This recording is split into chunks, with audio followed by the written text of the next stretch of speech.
Following broadcast of BigElkTV.com is presented by the Bank of Western Oklahoma, where people come first. Last week, the Elk City Elks got the district schedule started with a homecoming win against the Cache Bulldogs. Tonight, the ante is raised with a trip to Elgin. The Owls come in undefeated and have asserted themselves as one of the favorites in Class 4A. Can the Elks shock the state with the upset, or will Elgin continue to roll? Let's find out. It's the Elk City Elks and Elgin Owls live from Elgin Owl Field in Elgin, Oklahoma. It's time for Big Elk football.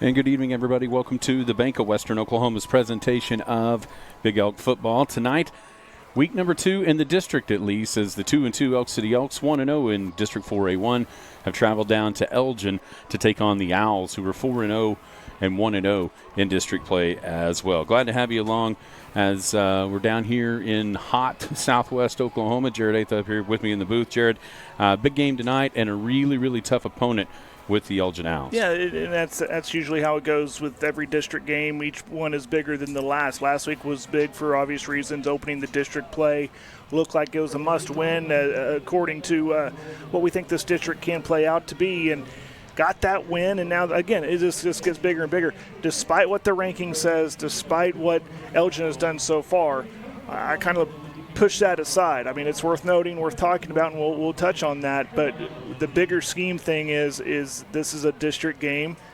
I don't care who the opponent is. They are all must-wins, whatever the ranking is. So the stakes get higher and higher, and I'm looking forward to it tonight.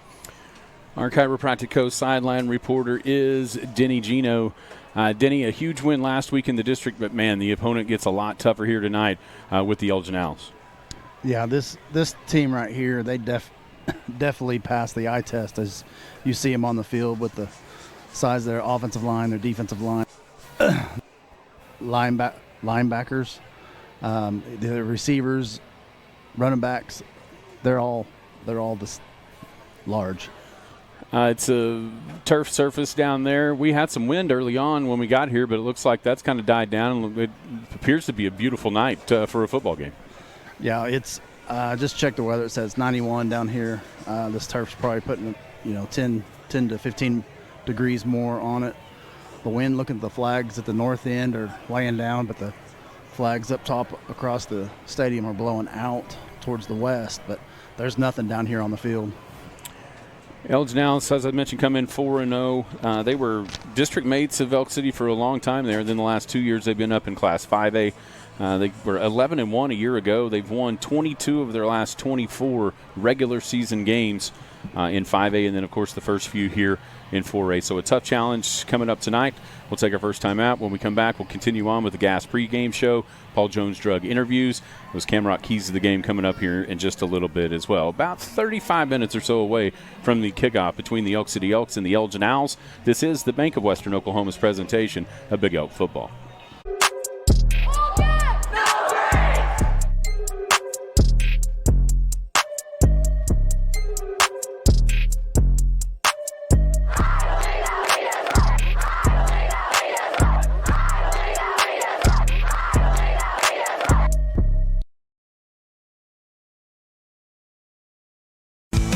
Are you looking for a bank that understands your needs and works as hard as you do? Welcome to Bank of Western Oklahoma, proudly serving our area since 1908, offering free checking with no monthly fees and convenient mobile banking. Whether you're in Cordell, Elk City, Woodward, or any of our 6 locations, we're always nearby. Bank of Western Oklahoma, where the Western Oklahoma spirit is alive and well. Member FDIC, an equal housing lender.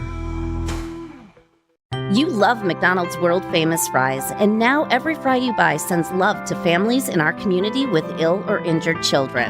Penny for a Pound means your local McDonald's is donating 1 penny for every pound of fries sold, all to benefit local RMHC chapters.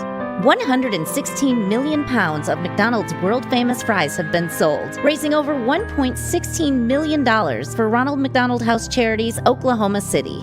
Share your love of fries today, because every penny counts. McDonald's at Weatherford, Clinton, and in Elk City, proudly owned and operated by the Phillips family. Paul Jones Drug offers a service that makes taking your daily medications safe and easy. It's called convenience packaging, meaning they can combine all your daily medications and put them in sealed, separate daily packages. This process replaces you from having to fill your daily medication dispenser. And as always, Paul Jones Drug prepares individual blister packaging for long-term care patients. With their drive-through window, curbside service, and free local delivery, it's just more reasons you should choose Paul Jones Drug, 809 North Main Street in Elk City. I'm Rodney Skinner with Paul Jones Drug, and I promise we provide care you can trust.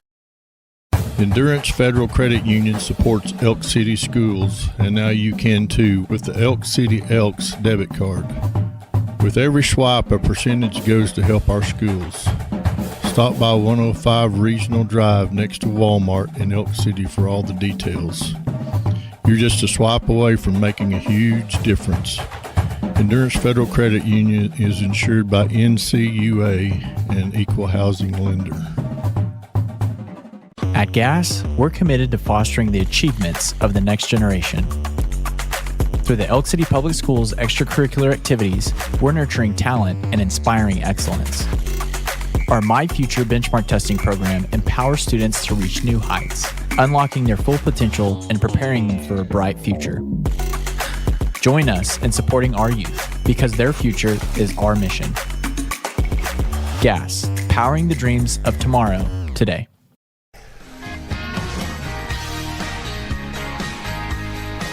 Welcome back to the GAS pregame show ahead of the Big Elks and the Elgin Owls. Coach Maynard here with this Paul Jones Drug interview. Coach, let's go back a week. Cache opening district game. There was some good and there was some bad, but man, in the second half, you guys really took control of both lines of scrimmage and were able to shut them out on defense, score 13 points on offense. You get a district opening win, 36-21. What were your thoughts about the way that game played out last week? Well, you know, there's some things obviously that we got to fix and clean up, things that can't happen. Felt like we did a good job in the second half of not doing those things and allowing those things to happen. You know, was extremely physical. You know, hats off to our senior class for being able to jump into some things that we haven't really practiced, but we're forced into. You know, anytime you get a 15-point win in district play, to get those district points, get a district win, it's always good. It's a good feeling, especially when you start looking down, you know, 5, 6, 7, 8, 9, 10 weeks from now. At the end of the season and knowing that helps you get into the playoffs. For those that don't know, I mean, it looked like when you get back into the bone, like you'd rep that all week. That's just kind of those guys know it that well, right? I mean, it's not like you're actually working on that throughout the week. No, you know, we got backed up down there on our own floor. We had some injuries and just said, hey guys, this is what we're going to do. We're going to get out of this, you know, out of the red zone, and then, you know, we bust a couple big ones, and then it just says, hey, we're just going to stay in it. You know, essentially ran 2 plays on offense, you know, to the right, and then counter to the left, and that was really all we ran the whole second half. And, you know, those guys just executed it at a very high level, and so that's hats off to them. That's not any coaching. That's just saying, hey, can you do it? And the answer being yes. And so we got it done, and once again found a way to win. A couple of guys that really stood out as the injuries start to mount. One coming back off of one, or actually both really, with Catch, you know, playing with the club looking hand, and then also Conley Poole, who stepped in there almost seamlessly for Jeremiah as a corner. Yeah, both of them did a phenomenal job. You know, Catch having really one practice in pads from being back, and you know, not playing for 3 or 4 weeks, and having to go play both sides of the ball for the second half, and just being absolutely gassed, but giving everything he's got. Can't be more proud of him. And then obviously Conley Poole, and the way he stepped up and stepped in, and defensively felt like we didn't miss a beat at all, knowing exactly what to do, exactly where to be, and obviously giving everything he's got. So can't be more proud of those guys for their effort, and really, you know, Conley Poole and his attention to detail and knowing what to do. He did a great job. Looking ahead to tonight, Elgin Owls are one of the better teams in the rankings in 4A, 1-0 in the district. What do they bring to the table for you guys as a defense? defense, and then for you guys as an offense? Well, they've got, both of their offensive and defensive lines are going to be much bigger than us. They're going to be extremely physical up front. They've got 2 inside linebackers that I think are really good, 34 and 19. Really get downhill quick, big, strong kids. 34 plays tailback, he's a really good tailback. He's a huge part of their offense, and the quarterback's a good player too. Their offensive line has not given up a sack this year. I don't even think that the quarterback's had to scramble, and he's not ran the ball one time. So that just tells you how good the offensive line is. Once you get into week 5, we've played 4 games now, and it'll be a big task for us, but. We're excited. I believe we've got a chance to win the ball game if we'll execute, play within ourselves, and play for each other. We're going to have a chance. It's a lot of times we missed these guys the last 2 years because they were up in 5A. Usually when you see a team come back like that, you don't really recognize many names. On this team, you do, and a big part of that is because a bunch of these guys were freshmen the last time that we played down there. Yeah, all these guys essentially. The quarterback was the starter. 77 was a starter. They have lots of guys who were freshmen and who were starting, and obviously they took their lumps that year, and the next year after that they got a little better, and then the year after that they got a little better, and then here they are now, and they're a little better, and that's part of it. They're a really good football team. But, I'm going to choose to believe we've got a great chance tonight to win the football game. We ask this every week. We'll do it again. If it's going to be one thing that gets you guys over the top tonight, what's it going to be? We've got to love each other. We've got to pull for each other. We've got to believe in each other. Obviously physicality and all those things matter. But tonight it's going to be about, are we willing to love each other and play for each other for 4 quarters, each play, 1 play at a time. And if we'll do that, we'll have a chance at the end of the night to be on top of the scoreboard. Thank you, sir. Thank you. Head coach Zach Maynard of the Big Elks tonight against the Elgin Owls. Game 2 in District 4A1. We'll take a break, come back with more Gas pregame show, and also have Jaden Wynn, his Paul Jones Drug interview with Jared Atha. Just a few minutes away from the kickoff between the Elks and the Elgin Owls. It's the Bank of Western Oklahoma's presentation of Big Elk football. After renting a duplex for a couple of years, my wife and I were beyond excited to take our baby and move into our own home. Almost a decade later, we had 2 more kids, and we were beyond excited again to move our family of 5 into a bigger home. Finding a place is difficult. So is selling what you've got when it's time to move on. It's the kind of thing you need to leave to the pros. Nobody's better than RE/MAX All-American Realty in Elk City. Take a look at their Facebook page. These decisions are too important to go it alone. Looking for the perfect grill? Find yours at Ace, because at Ace, the perfect grill comes with free assembly, delivery, and fuel, like the Weber Gas Grill, Big Green Egg Charcoal Grill, Traeger Wood Pellet Grill, and Blackstone Gas Griddle. You won't find all these premium brands and service at a warehouse store, only at your neighborhood Ace. Around the block, what you need in stock, with service so good it's guaranteed. Owners George and Jim Bob Browning invite you to visit the locally owned Ace Home Centers nearest you, or shop online at elksupply.com. Great people give customers a great experience.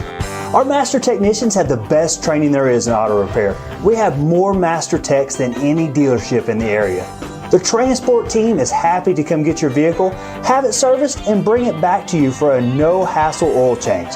The finance department and sales team make it easy for you to buy the vehicle you want, and the office staff does the admin work necessary to take care of our customers. These great people are the Barbara Dyson difference. At Culver Electric, we provide top-tier electrical services, ensuring your home and business are powered with excellence. From routine maintenance to full-service installations, our expert team ensures your electrical systems operate seamlessly. We are your trusted Generac and Kohler dealer, offering installations that guarantee reliability when you need it most. Contact us today to experience the Culver Electric difference. Who can solve this equation? Ooh! Me. Anyone else? Fine.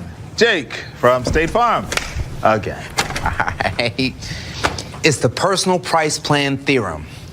If you bundle your home and auto, that can equal an affordable price just for you. Bundling. Just another way to save with the personal price plan. Call State Farm agent Daniel Garbarino in Elk City today. Circle A Western Wear is proud to be the official sideline camera sponsor of Big Elk TV. For over 40 years, we have been serving Western Oklahoma with the best in boots, hats, and workwear. And now we're standing tall with our hometown team. Whether you're in the stands or on the ranch, Circle A has everything you need to stay tough, look sharp, and keep winning. Visit us at Circle A in Elk City or shop online for all your Western wear needs. Circle A, where tradition meets toughness. Let's go Big Elks.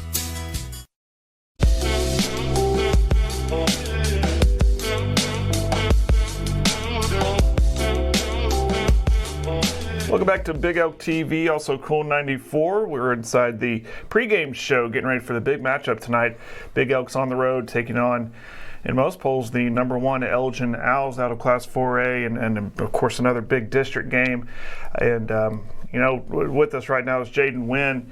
Jaden, last week was a big district game. Yes, sir. Coming into, you want to start off 1-0 in the district, and the way things looked, like this could be a really good district that could leave a good team out of the playoffs, and Cash could be one of those. So let's approach that. Coming off of the week, going down to Burke Burnett, and the way you guys performed against Joshua, how motivating was it to come out against Cash and not have that same kind of performance? It was just motivating because it was a district game for the main part, and it was our first district game at home, so we needed to prove something. And we're coming off 2 losses. We needed that win. He came out roaring, basically got up 23-7, and things started to not go your guys' way going to the locker room, and it was a lot closer than what we thought it was going to be in a blink of an eye. Maybe don't tell us exactly what Coach said in the locker room, but what was kind of relayed in the locker room at half, like, hey, we got to get it together. He told us to get together, shut our mouths mainly. I mean, don't get flags. Sure. Get it together. And right. Don't mess up. Do our things. Do our jobs. And came out had a great second half, and got the, again, much needed win, a must win in that district, in this district. Tonight, it's a tough ask. I mean, Elgin is very good. We were talking about this yesterday. They have played a lot of guys for a long time. Mm-hmm. I mean, even back to when they were originally in 4A, before they went to 5A. And that's the recipe for success, sure. But is that something like, hey, we've played these guys, we've had success against these guys back when they were in the district? Is that maybe something you're thinking about? We've seen that, and we've noticed that we've beat them every time we've really played them. They're going to be tough. It's going to be a four-quarter game.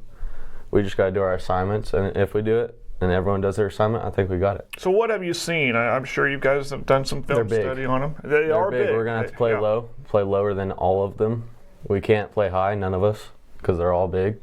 And if we play low and get under our pads, I think we can do it. I think what I've seen is that you can match their speed. Is that fair to say? Yeah, it is fair to say. Okay, we can match their speed, but I mean they have the size advantage, obviously, which most teams do. But I think we can go hit them in their mouth. Very good. So talk about your game. I'm coming into this season mentally, physically. What have you done to get ready? I mean, it's crazy to say this is Game 5 already, almost halfway through the year. But talk about this season so far for you personally. I'm just trying to get the team better. Help team make it to state. That's the goal. Main goal. I like it. Last thing, give a shout out. Who do you want to say hi to? Say hi to Lisa Meyer in the city. All right, Jaden Wynn, go get him tonight. Stay healthy, okay? Yes, sir. All right, coming up, we got the coin flip. We also have Jade's walking away. Don't go, Sarah. We got the coin flip. We have the national anthem. And we got a very good ball game for you. Big thanks to Paul Jones Drug helping us out with this pregame interview. We got a lot coming at you. Don't go anywhere. It's Big Elk TV and Cool 94. If you don't have motor oils or filters, your equipment's not going to run. If you got something broke, you need a bolt for it. You got to have that stuff. You got to have your greases to keep everything running good. Camrock is the name of the company. We've got what you need for your agriculture or oil field industry, whatever you need. Your farmer need a hose built. You can come in, we'll build it. Oil field customer will come out and see you and take an order or pick up a hose, build it, bring it back to you. American Hose and Supply in Camrock Building next to Fred's. It's 2111 South Main, Elk City. Are headaches, migraines, or dizziness interrupting your life? Are you an expectant mother or have young children in need of specialized care? At the Chiropractic Co., we have solutions for you. I'm Dr. Brooks, and I specialize in upper cervical care to treat whiplash, post-concussive syndromes, and complex neurological conditions. And I'm Dr. Michaela, and I offer gentle, effective care for babies, mamas, and young kids. Come find relief and support for your whole family at the Chiropractic Co. Just call us today at 580-339-8078 or visit thechiropractic.co.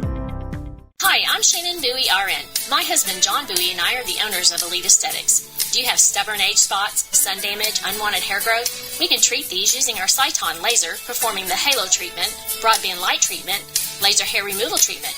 We also offer Botox and Dysport injections to soften fine lines. Want to target your pores and brighten your skin? Try our Diamond Peel Microdermabrasion procedure. We also carry the Obagi skincare line and the Elta MD products. Call us today for your free consultation and let us help you age gracefully. Find us on Facebook. Protect your family by safely storing all your medications. For information on the dangers of drug use, visit samhsa.gov. Order a free naloxone kit or fentanyl test strips at okimready.org. This program is funded by Oklahoma Department of Mental Health and Substance Abuse Services, Substance Abuse and Mental Health Services Administration, the Center for Substance Abuse Prevention, Southwestern Oklahoma Development Authority, and the Beckham County Drug Prevention Coalition. So you want to create your future, discover a path worth traveling down, find a career to get excited about. For decades, Western Tech has been training talented, skilled individuals, empowering them to step into a career that fuels not only their life, but the Oklahoma workforce. These individuals are the heartbeat of this state's economy. Individuals just like you. Create your future today at Western Tech.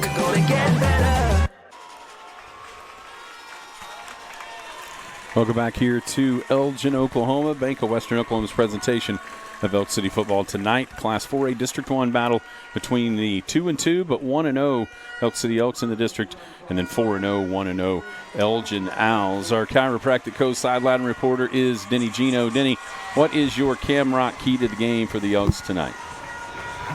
Man, we've got some guys that are going to be down on the O-line and the D-line. I think what we have to do is we got to make sure we maintain blocks on offense. Throw some holes open up, and then on defense we've got to be able to get off the blocks and get side to side and help the linebackers. Jared, what's your Camrock key to the game? Stay focused. A lot of hoopla going on right now. It is homecoming here, and there's all that stuff that's happening, at least on the Elgin side. But for Elk City, they need to stay focused and approach this game one play at a time. You're not going to win the game with one play. You have to just win the battle one play at a time. So just stay focused and stay determined. Yeah, I think my Camrock key to the game tonight is just stay in the game for as long as you possibly can. Not too much different than what we saw last Saturday at Auburn with Oklahoma. Just stay in the game, stay in the game, stay in the game, and at the end, if you can make a play to win it, great. It's a very good team, but this would be one of those games that you look back on at the end of a year if you're able to come down here and get a win. Obviously, that springboards you into the driver's seat in Class 4A's District 1. So it's a huge game. It does, we're going to have some guys that aren't used to stepping up to a certain level be able to do that here tonight. But that's what it's all about, right? Is seeing guys. We saw it last week when Jeremiah went out. Conley was right there. He was prepared. He was ready to go. And so that's going to happen in a few different spots on the field tonight for the Elk City Elks against a very talented Elgin Owls squad. Let's go with the Sonic starting lineups while we got a chance here. Thank you to Linda and DJ Leal at Sonic, America's Drive-In. This is how you Sonic, as Denny referenced in the pregame here, the gas pregame. There are some changes on the offensive line. Left tackle is the same, 6'2", 225, a junior, number 55 is Tugger McQuistion. Left guard is the same, 5'11", 212, a senior, number 71, Kason Cobb. The center is 6'3", 307, a junior, number 79, Adrian Acosta. And then the right guard is going to be Dejon Jackson. Let me flip it over and tell you what his measurables are. 6'2", 220, he's a junior. And then the right tackle, 6'3", 278, a junior, is Aiden Muse. Quarterback for the Elks tonight, his senior, 6'1", 187, number 14, Logan Webb. Logan's completed 73% of his passes for 603 yards, thrown 4 touchdowns with 6 picks. You've got 2 running backs, Jaden Wynn, 5'9", 191, a senior, wearing number 21. Also 5'11", 194, a junior, number 1, Tucker Garza. The wideouts, 5'8", 150, a senior, is Cole Bowie. You'll see 5'10", 138. Actually, I don't know if we're going to see him out there tonight. It's Slade. I didn't see him in the pregame warm-ups. So Easton Sloan, 6 foot 163, is senior number 4. Colin Church is the tight end, 6 foot 216, is senior. He wears number 5. And at fullback, when the Elks will have a couple of those in there, one of them could be 6'1", 220, is senior number 10, Catchgino. 5'10", 222, sophomore number 25, Nate Miller, could get some action, as well as James Harrell, running or catching, 5'9", 145, a senior. He will wear number 8. Those are your Sonic starting lineup for the offense for the Elk City Elks here tonight. Looks like the band is gathering. That sheet I saw earlier, they're going to try to do the anthem at 10 minutes till. Did you say Easton Sloan was 6 foot? That's what this says. Most guys in football make themselves look a lot bigger. He's 6'1", 6'2", but he has been growing a lot here lately. So maybe whenever they measured him that he shot up since then. But if Catch is 6'1" and Easton's 6 foot, something's wrong. We've got it. Yeah, we got something going on there. Upstairs? Yeah. I'm working on it. Okay. Yeah, let's. I think we're about to do the national anthem. We've done the Camrock Keys to the Game. Wrap up the Gas pregame show ahead of this battle in Class 4A's District 1. We looked at the standings after 1 week. These two teams tied 1-0. Weatherford's also 1-0. Bridge Creek is 1-0. These are the only two 1-0 teams playing each other this week. Bridge Creek's at Clinton. Weatherford is at Douglas. And then Woodward is down at Cache, just down the road a little ways here tonight. So we know for sure that there will only be 3 teams at 1-0 at the end of the night, guaranteed, simply because these two teams are playing each other here at Elgin. If you're an Elk City fan, you're driving in, you will be looking into the sun for only about 10 to 15 minutes. So if you want to keep those sunglasses in the car, you might leave them there, but you will be looking in the sun for just a little bit, and it's bright, but I bet by the time kickoff it's down. And the shadows are already starting to cast over the field and already into the Elk City fans, so that's a good sign. Also, a big shout out to, I think his last, Mr. Ballou is what it looked like to me. Ballou? Yes. Okay. We got our dinner bought for us. Oh, yes. What great hospitality here at Elgin. As soon as we walked in, they said hi. Yes. Yeah, great food, and then that was cool. Yeah, it was fantastic. Now that's that makes you, like, what do you call it, pay it forward. So it makes me, like, next time an opposing fan, if I see him in a restaurant, I'm tempted to buy him a dinner. That's really cool. So if Weatherford's here, you're going to buy one of Weatherford fans? I'll put words in my mouth. Well, the good news there, Denny, is we're not normally in restaurants when fans show up. That's true. So the answer there is yes. Yes, if they are there. Absolutely, yes. We'll do it. You know, I'll get them some pizza when we're at home, pregame. Yeah. Maybe some McDonald's at halftime. I've got a lot of good friends that actually have kids or whatever that we've played against forever. And, a bunch of them too, Bart Pasher and some of those guys. There's a lot of good people over there. No doubt. Oh, yeah. The song, the Oklahoma State song. I like that. I wish every high school would do that. And now we're going to pause for the national anthem, being played by the Elgin High School Band here tonight.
All right, great rendition of the national anthem there by the band for the Elgin Owls.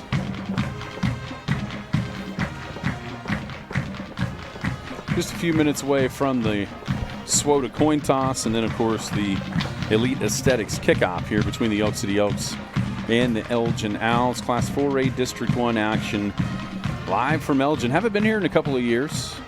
And it's the Owls 5A the last 2 years. Elgin comes in 4-0, as I mentioned. The games they played so far this year, they beat Lawton Mac 28-7. They knocked off Dallas Hillcrest 58-0. Newcastle was 56-14, whipping against the Racers. And then last week in the opener of the district, they shut out Woodward 63-0.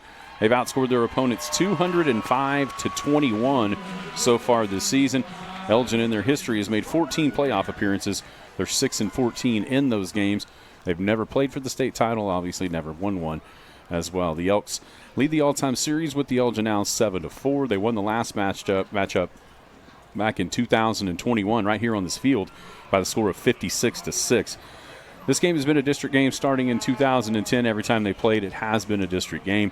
Of course, the Elks have won a state title, played for it 4 times, made the playoffs 33 different appearances, and looking to make their 5th playoff appearance for the 3rd time in school history this season. Yeah, Denny, you aren't kidding. That shade is spreading quickly from west to east over there, and everybody on the Elk City side almost in the shade. Yeah, the temperatures dropped at least 10 degrees too with that direct sun coming off of the turf down here on the field. So it's about to be beautiful right here. The Elk City captains have made their way onto the field, marching toward the 50-yard line. Same way for the Cash Bulldogs. On the far side, it looks like Church, Bowie, is it Catch, and Logan? Yep. Then on this side here for the Elgin Owls, you got quarterback Trace Laura, Jace Williams, Colin Donnelly, Shea Spencer, Anthony Ogamura, and then I can't tell the last one as they turn. I'll be able to catch that number for you. It was a 14. Is it 14 Sage Rush? Yeah. Okay, that's the last one of the captains.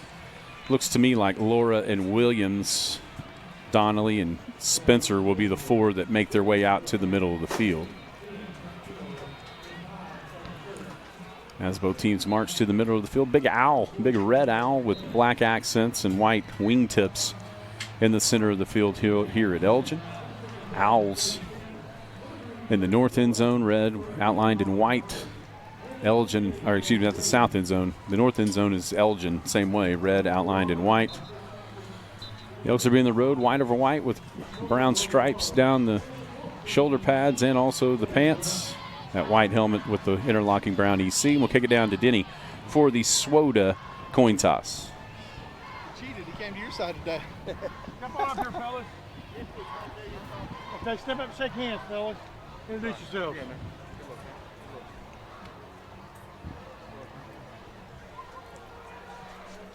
All right, fellas, you guys are the captains. Y'all were voted by your teams to be the captains. 50. So if we get anybody out of line on y'all's team, we expect you guys to take care of it. That's why you guys are the captains. Other than that, we're going to get away and let you guys have some fun tonight, all right? I got a heads, I got a tails. We're going to let it drop. We're on turf. What are you calling? Tails. Calling tails. It is tails. You won. Okay, you want to defer. So Catch called the coin flip, called tails. They won tails. So the Elks are going to defer, and they're going to kick from the north end to the Owls. They'll have their backs in the south end. All right, that was your SWOTA coin toss. Lives are worth saving at SWOTA. Getting ready for the Elite Aesthetics kickoff here in just a little bit between the Elk City Elks and the Elgin Owls. Elgin in their home red jerseys with the red helmet and an owl in white on the side. White pants with a red stripe running down them. White numerals front and back. Owls above the numerals up top. As the Owls will race in from the north side of the end zone. They got the smoke going. We got an owl on top of their inflatable. Now we got some red smoke in the middle of the field. Might even call that pink smoke, as a bunch of students and the cheerleaders have made their way down on the field to welcome the Owls, and they burst through the banner, make their way to the middle of the field. The Owls 4-0, 1-0 in District 4A1 coming into the game tonight. Tristan Kephart, the man that flew the flag for the Owls and led them on the field. Now the Big Elks huddle up in there. White helmet with brown elk on the side. Elk City in white behind it over a brown backdrop. They'll be racing in from the south end zone. They've got a little tunnel made for them as well, but not near as many folks as are on the road here tonight at Elgin. Did you say we have elk on the side of our helmet? Yes, over here. We have EC on. No, I'm talking about the inflatable. Ah, okay. Our inflatable that we're stacking in. I was sitting here looking at him like, did we change something? Then I started looking, thinking maybe we have an elk on one side and EC on the other. We have done that. I've seen that before. Let's see, Braulio's got the flag of the great state of Oklahoma. Is that Dijon? Dijon's got the interlocking EC, and somebody else is going to have to fly the American flag. That's been Graham's job. It looks like Tucker. I see some green gloves.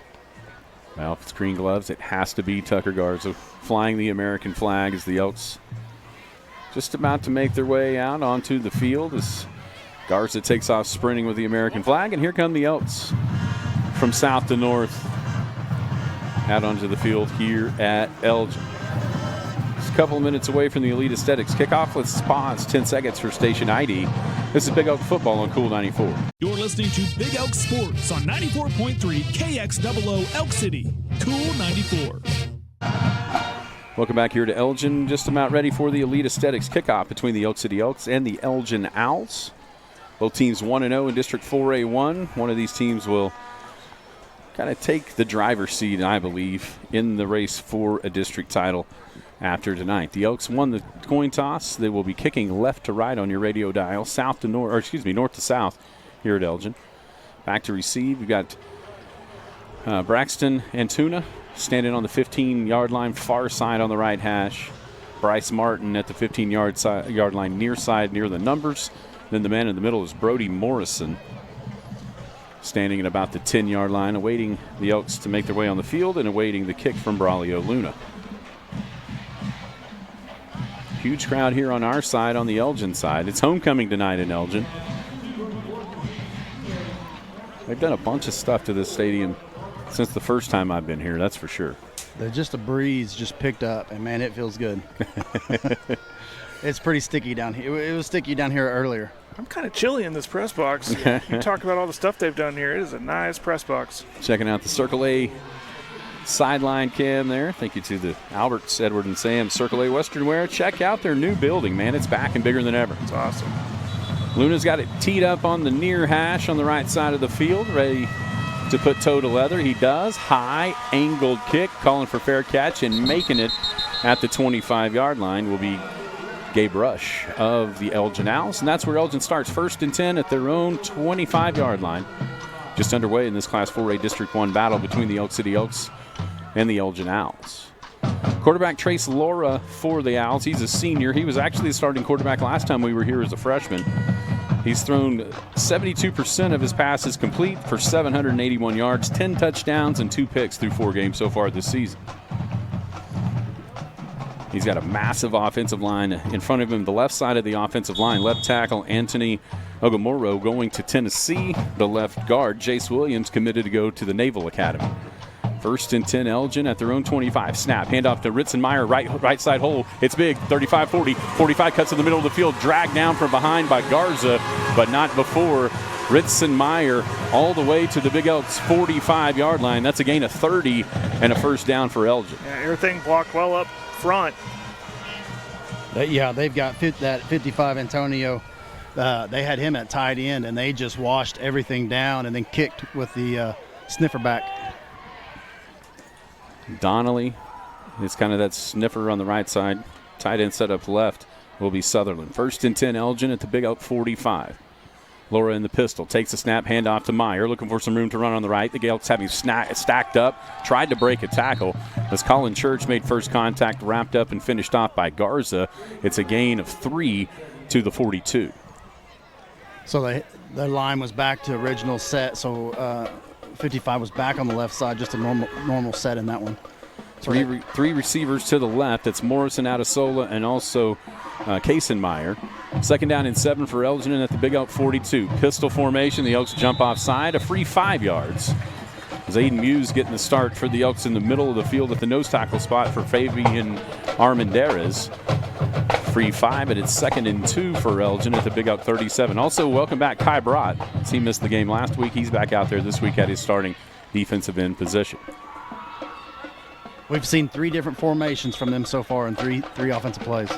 Pistol formation, 3 receivers to the left, 2nd and 2 Elgin at the Big Elk 37. Snap back, handoff to Meyer. Meyer breaks a tackle in the backfield, makes a cut at the 35, spins forward down to the 30, where Bowie and Gino combined for the tackle, but not before a gain of 7 and another first down for Elgin. Kai Brott had a chance to make a play in the backfield and just had a bad angle, but he was there just a hair late. Adesola splits right. You got Morrison and Meyer to the left. 1st and 10 Elgin at the Big Elk 30. Laura gets the Elks to jump offside again. 2 offside penalties in this opening drive for Elgin. We played 1:35. The Owls have marched it from their own 25 to the Big Elk 25. And they've got a first down and 5 after the penalty. Well, that's going against one of my keys of the game, staying focused. And I get you're wanting to get a jump and get on these guys early. But we can't give them free yards. I mean, you can't give anybody free yards. 1st and 5 Elgin at the Big Elk 25, pistol formation. Laura takes the snap, hands it off to Meyer. Meyer has a hole on the right, spins away from a tackle to 20. Now it cuts inside at the 15 to the 10, breaks it to the outside, chased down by Colin Church as he crosses the 5 down to the 4-yard line. The Elks had multiple shots at Ritson Meyer, but instead he keeps his feet, 21 yards, and it's 1st and goal at the 4. Yeah, that was just poor tackling on our with not finishing or not wrapping up and grabbing cloth. Yeah, it's just well, you said it, not wrapping up, grabbing, but not wrapping. Bunch of big dudes into the lineup here. And it's going to be the Wildcat formation. Snap to Meyer, looking for some room to run on the left. Gino had him wrapped up in the backfield, breaks away, now turns to the right, slips down, and that's a loss all the way back to at least the 10. They're going to mark him down at the 10. 6-yard loss for Meyer. Great job that time penetrating in there from catch. Absolutely. Almost tripped him with the club hand, and I think Catch almost kind of gave up on – sorry, Dad. It looked like he kind of gave up on the play, didn't expect him to come back at him. You're not telling me anything I didn't see. So now 2nd and goal for Elgin back at their own 10 after that 6-yard loss. Meyer and Adesola split right. Nobody's out there on Adesola. Now the Elks get in formation. Laura takes a snap, looks over the middle. He's going to be flushed to his left, rolls left, looks, fires at the pylon. It is caught. Touchdown. Colin Donnelly got away from Tucker Garza, kept his body in bounds. A great throw on the move from Laura, and it's 6-0 Elgin 3 minutes into this one. He just extended the play with his legs. We've seen him do that a ton during his time here, Laura that is, until he got his guy open. Also, Skinny, just like you said earlier in the day, he just kind of stood back there and had not any pressure. None. Delgado on to attempt the extra point. Snap down, hold good, kick up, and it's right through there. The Endurance Federal Credit Union extra point is good.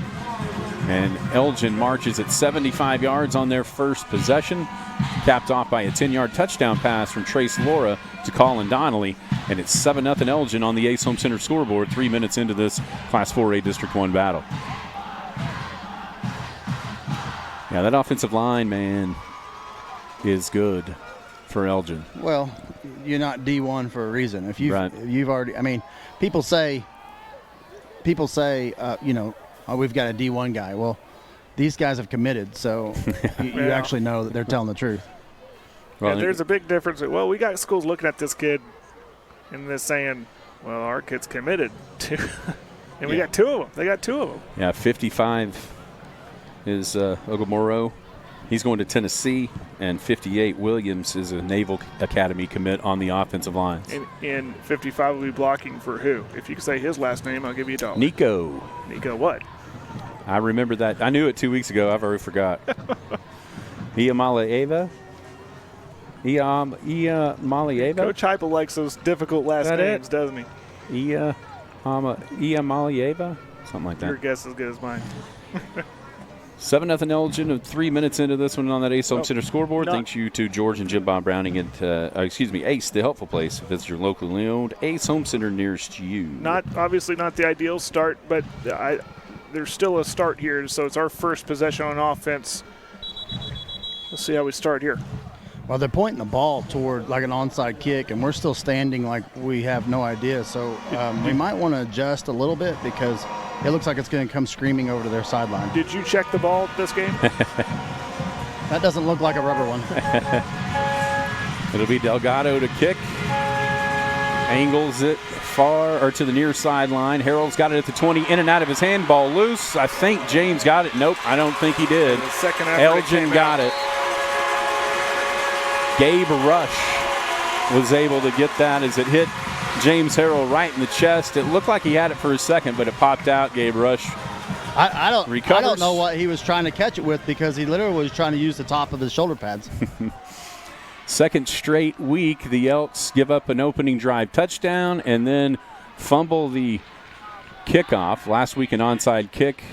Cash at it at the 50. This time, even worse, as Elgin takes over 1st and 10 at the Big Elk 26, already up 7-0. We played 3 minutes and 6 seconds here at Elgin. Morrison and Meyer split left. Out of solo, way out on the right. Pistol formation. Laura, the quarterback. Ritzenmeyer right behind him. Snap. Handoff to Ritzenmeyer. Has a huge hole on the right, trying to outrun Garza. Garza holds on and slings him to the ground, but not before Meyer crosses the 20 to the 18. That's a gain of 8 on first down for Elgin. We've got some guys flying around the ball. We just got Jaden took on a block and just kind of got lost in the line, and then Tucker came. We just got to have more guys flying the ball. 3 receivers split to the left. Donnelly tied in right. 2nd down and 2 for Elgin at the Big Elk 18. Pistol formation, Laura in the shotgun. Takes the snap, hands off to Meyer. Picks his way to the right, cuts it back up the middle. Has a first down, stood up at the 15, falls forward. Maybe the 13-yard line. And give him the 13. It's a gain of 5. Now 4. But a first down for Elgin. He's one of those backs you just can't assume you're going to get him on first contact. He's constantly grinding. You have to at least wrap him up and wait for some help from your friends. Double tight set this time. Sutherland tied in right, Donnelly left, a receiver to each side as well. 1st and 10 Elgin at the Big Elk 13. Now Laura approaches the line of scrimmage to change the play. He looks over at the near sideline, communicates to his guys, and the pistol awaits the snap. Takes it, looks quickly out to the left, fires it. His man fell down. As Donnelly fell to the ground, Conley Poole was the nearest to that pass. Incomplete, 2nd and 10. Did he get checked by linebackers as he came through? Is that what? Well, I'm looking on the replay. I don't think anyone was. I think he stumbled. It looked like he just kind of fell. I think he stumbled. He was a little touched by catch. The inside backers should be bumping those guys as they release out. So that's why I didn't see it. That's why I was from up here it looked like a little bump. He gave him a big bump. 2nd and 10 Elgin at the Big Elk 13. Laura hands off to Meyer. The Elks do a nice job penetrating. There's Kai Brott. Welcome back, Kai, as he slings Meyer to the ground after a gain of 1 to the 12. It's 3rd and long for the Owls. That was that same play that he missed a while ago, just a bad angle a while ago, but that time he took a great angle, went flat, and just made the play in the backfield. So chance here for the Elks at 3rd down and 9. Elgin at the Big Elk 12. They'll take Sutherland, the tight end, out, put Adesola back in there as a wide receiver on the right. The Elks have to watch the football. They've already been called for 2 offsides penalties. Laura in the shotgun, takes a snap, fakes, rolls right, looking at Donnelly. Donnelly's got it at the 5. He's hit hard, and I think he's short. He's short. Great tackle by Tucker Garza as they're going to mark him. Where are they marking at? Just inside the 5? Yeah, they marked him at the 4, but it looked like he landed at the 5 and bumped and slid, and so they marked him where he slid. Slid to? Yeah, you can see the slide marks. It's still 4th down and 1 for Elgin at the Big Elk 4. Huge play here. The Elks have to watch the football. They're in the gun, so not thinking quarterback sneak unless they jump under there. Timeout, WTC timeout called by Coach Maynard, as you can hear him screaming at somebody. It wasn't lined up correctly. So the first WTC timeout occurs with 6:31 to play in the first quarter. Elgin leading 7-0. We'll thank Kathy Corning and Sarah Hirschman at Western Technology Centers. They're educating people for success. Campuses in Burns Flat, Hobart, Sayre, Weatherford, and Elk City. Man, guys, this will be a huge stop if the Elks can get it. After giving up an opening drive touchdown, then fumbling the ensuing kickoff at your own 26. What maybe a chance to build some momentum here for the brown and white. Absolutely. Absolutely. It's what you need, momentum, little hope. And just get that ball in our hands, see what we can do with it offensively. We gotta make this play here. A couple of things that you can see from our D-line. Looks like they've been coached up on the double teams that they are dropping and causing piles. So if that, I mean, that's technique. So if they do that and we can get our linebackers flowing, we should be able to hit them with the line of scrimmage as long as they don't have a lineman bump off on backers. Elgin will send Morrison, and Kason Meyer to the right. Tight end and a sniffer back to the left. 4th and 1, Elgin at the Big Elk 4. Pistol formation. Laura waits the snap, has it, turns, hands off to Meyer. Meyer's going to be pushed into the end zone as the Elgin offensive line just shoved the Elks to the goal line. Meyer never got touched until he was in the end zone. 4-yard touchdown run for Ritson Meyer. And Elgin's up a couple of scores, 13-0 with 6:27 to play in the first quarter. It looked like it just opened up, but it looked like the linebackers walked up to A-gap and just got washed. Everybody got washed, the tackle and the linebackers.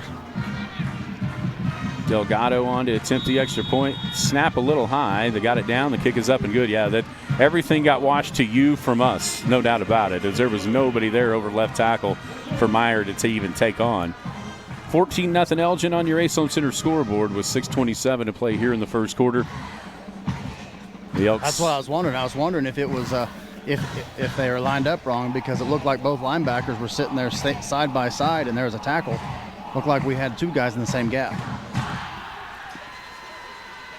Elgin takes that one 26 yards after the Elks fumbled the kickoff.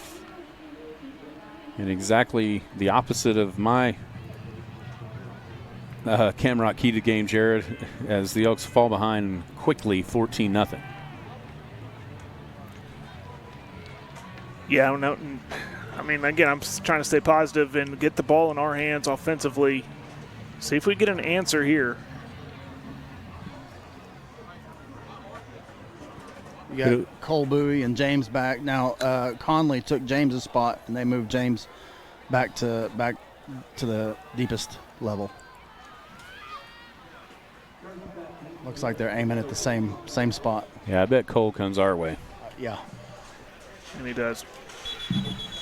So it'll be Delgado to kick south to north into whatever slight breeze. I mean, there's really not much down there, it looks like to me.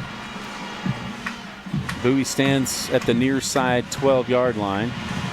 Delgado high, angled it right to Cole as he takes it at the 15. Bowie cuts it to the inside, has a block down the sideline, and knocked out of bounds at about the 25 or 26-yard line. That's where the Elks will have their first offensive snap of the game. 6:23 left on the first quarter clock, trailing 14-0. Jackson MacArthur had a great block right there, and I think Cole just misread it. Jackson kicked the lead guy out, and Cole ran right to where he was blocking him to. It's 1st and 10 Elks at their own 25-yard line. It's like a fork in the road. Yeah, and Jackson's one of those kids that he hasn't played in a couple of years. You know, he's just kind of getting his wits about him. So it's good to see him just learning and doing things and being physical. Bowie and Josie split out to the left. Pistol formation, 2-back set. Garza's on the right hip of Webb. Jaden Wynn on the left. Tight end right is Colin Church. Snap back, handoff to Wynn. He fumbled it. And Elgin got it. Good gosh. Colin Donnelly comes up with the fumble. And it could not have started worse here in Elgin for the Elk City Elks. They've run a play and fumbled it, received a kickoff and fumbled it, and Elgin's got it again, starting field position at the Elk City 24-yard line. I couldn't see what happened on that. It just looked like it got put in the belly and then just fell out. So I don't know if it was a... It just looked like Jaden never got it. Yeah, that's never secured it. Yeah, it's never secured. Yeah, just never secured it the whole time. He had his back to me, so I just couldn't see But, I could see it hit the ground. Maybe their offensive line's tired because they're out there too much. Antunia is the running back. 1st and 10 for Elgin at the Elk City 24. Rolling right is Laura. Flips it out to Morrison. Brody's got it. Tries to make a man miss and can't, as both Garza and Wynn right there on the tackle at the 23-yard line to gain a 1 on the pass from Laura to Morrison. That's great coverage right there coming across. Then Jaden got off the block and got out there to help. And they basically had the front side and the back side cut off from him. So 2nd down and 9 for the Elgin Owls at the Big Elk 23. Clock ticks under 6 minutes to play here in the first quarter. The Elks trail the Owls 14-0. It'll be Adesola, Morrison, and Kaysen-Meyer split left. Antunia, the running back, behind the quarterback, Laura. 2nd and 9, Elgin at the Big Elk 23. Quick pass over the middle. Caught by Meyer. He's going to be taken down, and I thought the ball was loose. I thought so, too. Easton Sloan on the tackle at the 16-yard line. The way his arm kind of flailed up, I thought it was jarred loose on the tackle. Maybe an arm got in there and punched it out, but his left hand was securing the points. 3rd down and 2 for Elgin at the Big Elk 16. The Elks trying to get set now. In motion right to left comes Meyer.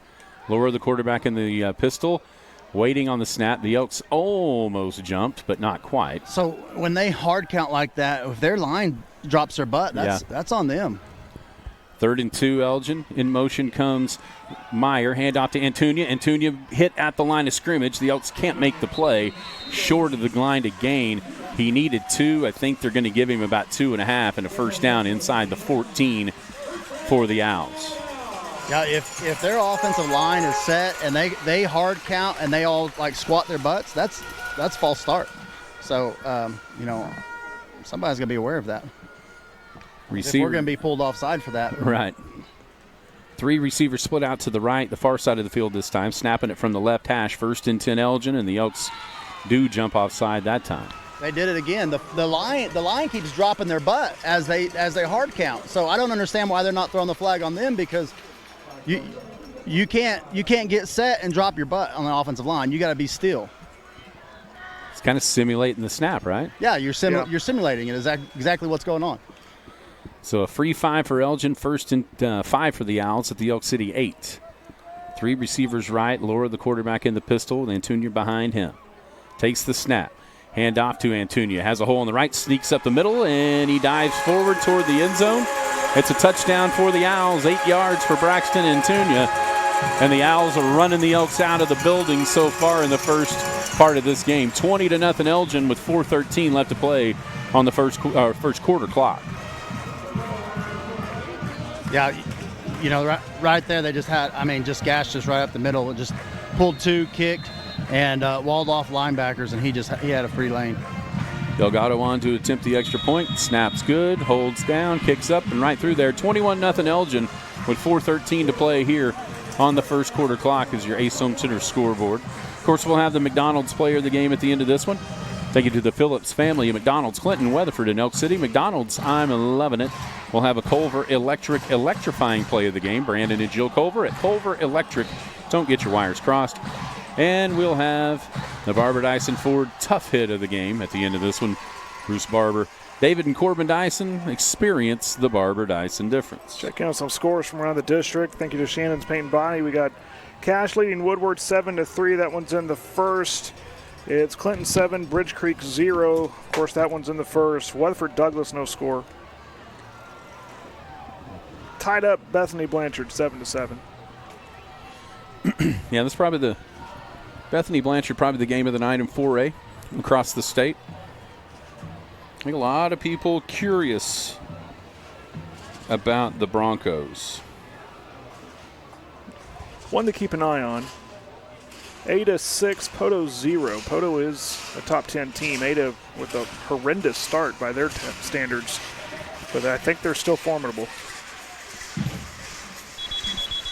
4:13 left to play in the first quarter. Elgin leads the Elks 21-0. The Elks have won one play, and it was a fumble. They fumbled a kickoff, and Elgin's taken the opening kickoff and those 2 turnovers in for touchdowns. The Elks have it. That's MacArthur up the sideline at the 30-yard line is where he shoved out of bounds there, and the Elks will start 1st and 10 at their own 30. Only the second time. That's the crazy thing. I know. We played one play. That's it. We played what? let's see, 12 minutes, so that would be almost 8. So 7 minutes and 52 seconds, and the Elks have had the football for what, 10 of those seconds? Maybe. If you had time of possession, was that a 10-second play? Probably not. It's probably like a 6-second play. Yeah.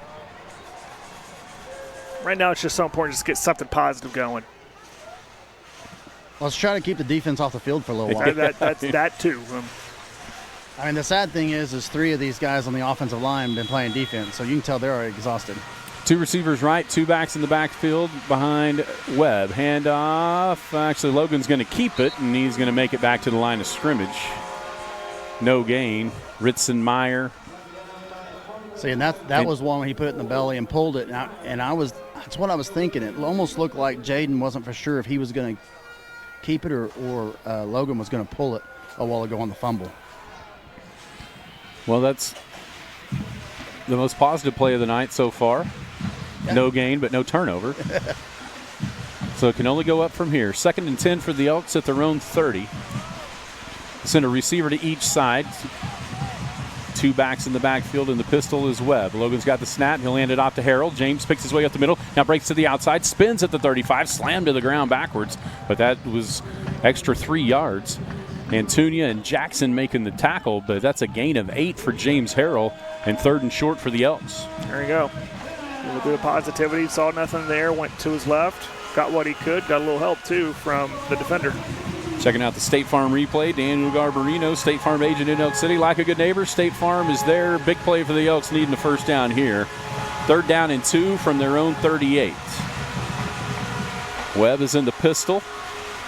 Surveys the defense. In motion. 8 guys in the box. In motion to right tight end is going to be Cooper Church. Harold's got it. Harold's slung to the ground, but that's a first down. The first Remax All-American Realty first down as James was body slammed to the ground. Well, right before the play, they're playing 2 safety high, and right before the play, that 9th guy ran down in the box. So they had 9 guys in the box. The Elks do a good job offensive line-wise to create enough of a crease there to get those 2 yards. Harrell was suplexed to the ground. He's going to check out as he landed right on his back. You can see him kind of holding his back. I think when the wind got knocked out of him, he was tapping his chest. So it'll be Jaden Wynn checking in there. 1st and 10 Elks after the Remax All-American Realty first down. Appreciate Mike and Tammy Stout at Remax All-American Realty, helping everyone find a home. Webb takes the snap, looks quickly out to the left, pump fakes, now he throws it, and the wrong miscommunication. Josie had some room over the middle. Logan threw it out to the right. Jackson couldn't make the interception. Incomplete, 2nd and 10. Yeah, hits him on the fly. He's scoring 6 there. There's some miscommunication there. Yeah, thankfully he overthrew it. Go ahead. I was just going to say, Josie made a head fake like he was going out, and the defender jumped it, and Josie stuck his toe in the ground and ran down the middle of the field and was pretty much 10 yards around him, nobody around. But. So incomplete pass, 2nd and 10 Elks at their own 40. We got 2:18 left to play in the first quarter. The Elks down 21-0. 2 receivers split to the left. It's Josie and Sloan. Webb takes the snap. He'll hand it off up the middle. It's going to be, actually, he kept it. Wish he would have handed it because nobody was around Jaden. Instead, he ran the option left, kept it for maybe a 1/4 of a yard, and it's 3rd and long. Yeah, they didn't bite on it. They stayed with them. Nate Miller's coming in the game. Jaden Wynn's coming out. I mean, it was a pretty good fake. Our cameraman followed Wynn. Yeah, so did I. Don't worry about it up there, buddy. I did the same thing. He's doing good. He's doing good. 3rd down and a short 10, long 9 for the Elks. Sloan and Josie split right. Miller's going to set up on the right side as well. Webb in the shotgun, play clock to 5. Rolls right, has the snap, gets outside of Antunia, looks, fires it over the middle. It's in and out of the hands of Adesola at the midfield stripe. He was trying to find Josie, overshot him. Incomplete, and it's 4th down. The Elks will have to punt. 1 Remax first down on that drive, and it actually gave the defense almost 3 minutes of clock time rest, so maybe 5 to 8 minutes of actual time of rest. Logan came off holding his left shoulder. He got hit as he threw it. Yeah, I couldn't tell. I was looking to see where the defenders were at, but yeah, he's holding his left shoulder, but which means that we talked about earlier is there's not much that Cole behind him. Is that Cole punting? Yep. All right, buoy and punt formation. He's got the snap. Puts the left toe into it, low down the middle of the field, takes the big out bounce at the 25 to the 20. Oh, did it hit Morrison? Morrison all the way back inside the 10 has it, trying to make some room to run on the near side. The Elks have him hemmed in, and they're going to throw him down inside the 10. Ooh, it came out. Did he fumble? He did fumble. Donnelly got on it back at the 6. We got a flag back here at the 45. Nice punt by Cole Bowie. His first, that I can remember in his career. 43 or 53 yards if it stands, and I think Elgin's going to be called the first Anadarko Dozer flag on the field against them for a hold half the distance back, and that's going to be huge field position creator there on the punt by Bowie, as Elgin's going to take over 1st and 10 inside their own 5. You know, the bad thing about if Logan goes down, Graham, most people probably don't know, but Graham is over here in a shoulder sling now because he broke his broke something. Yeah, he tore his rotator cuff, and there was, a broken bone in there as well? Yeah. I think they ended up saying, I think I was talking to Johnny a while ago, and they didn't think it was torn, but they cracked the bone. So they said they're going to check in 3 weeks and make sure it's healing correctly, and then they'll be able to figure out from there where they're going. So the penalty yardage marked back on the Anadarko Dozer flag on the field. Jay and Angie Wyatt. Speaking of Jay and Angie Wyatt, Lou Wyatt and the Elk City Elks, regional champs on the fast pitch field. They'll go to super regionals next week. Handoff to Cardonia. There's a flag down again. Actually, that's Ritson Meyer, as he had some room over the left side of the offensive line. But maybe the reason why is because of a holding call. So where that flag is picked up, they go half the distance from there. Basically, you're at the 2-yard line where they're snapping. Tylen Tate, a freshman's coming in, and it looks like nose guard for Muse. Is that Tyson's son? Yes, Tyson's boy. Tyson's birthday yesterday. Really? Yep. Tyson and... Well, happy birthday, Wait a minute. Tyson. Yeah, Tyson and Tyler and Amanda. There's a bunch of them had a birthday on October 3rd. All right, so it's going to be 1st and 12 after the Anadarko Dozer flag on the field. Elgin snaps it at their own 2 in the pistol. Handoff is to Meyer. Meyer over the right side. It's going to be stood up by Garza. What a hit, submarining in there. Who was that? That was... Was it catch? No. Well, I don't know. Tucker stood him up. And I think this corner, Josie, I think he's the one who came in and hit him in the thigh pad. Looking on the State Farm replay, Slade Josie up at the top of the Barbara Dyson Ford tough hit meter. Gain of 7, 2nd down and 5. Handoff up the middle to Meyer as the Elks. Yeah, the Elks are kind of running around trying to figure out where to be. They've thrown about 6 or 7 different offensive formations at us, and I know it's with us changing nose guard out and got guys all over the place. It's kind of been moving from week to week, but right now, and they also, if you notice, they're in a 3-3. We're in a 3-3 stack this week, so a little bit different look for them. It's going to be the end of the first quarter. The Elk City Elks trail 21-0 to Elgin. Come back for the Nicholson Monument second quarter. It's the Bank of Western Oklahoma's presentation of Big Elk football. Robin and the Nicholson family at Nicholson Monument continue to serve Western Oklahoma families with compassionate expertise and creativity. Let them design your loved one's lasting memorial at Nicholson Family Monument in Clinton. Contact Nicholson Family Monument today, a name you've trusted for years. Big Elk Auto Mall has you covered with many professional automotive services like gas and diesel mechanics. Also expert exhaust installation. But one of their premier services is F&S Collision Repair. Just look at what Freddie did with this Lamborghini. From fender benders to major collision repair, they have the certified auto body technicians to do the job right. Plus, the Elk City Athletic Department gets a portion of profits every year. Big Elk Auto Mall is locally owned and located just north of the Elk City Convention Center on Old Route 66. Go Big Elks! Nicholson Monument invites you to visit their website, nicholsonmonument.com. Come by their office weekdays from 8:30 till 5 or schedule a Saturday appointment with Robin or one of her associates. Nicholson Monument Company, their family serving yours since 1956.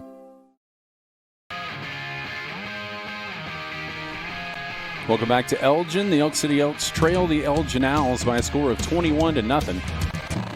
Elgin has it as we start the second quarter. They have it 1st and 10 at their own 14-yard line. The Elks have completed one possession in a punt They fumbled the kickoff, and they fumbled the first play from scrimmage after being down 14-0. Laura in the pistol formation, play action. Looks, fires one over the middle. He's got a man open, Brody Morrison. Outruns everybody at the 50, and there he goes, 30. It's a race to the end zone that Brody Morrison's going to win. 86-yard touchdown pass from Trace Laura to Brody Morrison. And the Elgin Owls lead 27-0 on the first play of this Nicholson Monument second quarter. I think that was just a young mistake by a young corner who thought the play lasted longer than what was going on, so he kind of let up a second, and then the ball came out, and he was too far behind at that point. Yeah, great throw, too. Caught him in stride. Well, when I was watching this guy warm up, I mean, this guy's throwing dimes, and it's coming out of his hand fast. It's got a tight spiral. He's a pretty good little quarterback. Snap down, kick up, Delgado. Did he sneak it in the left upright? He did.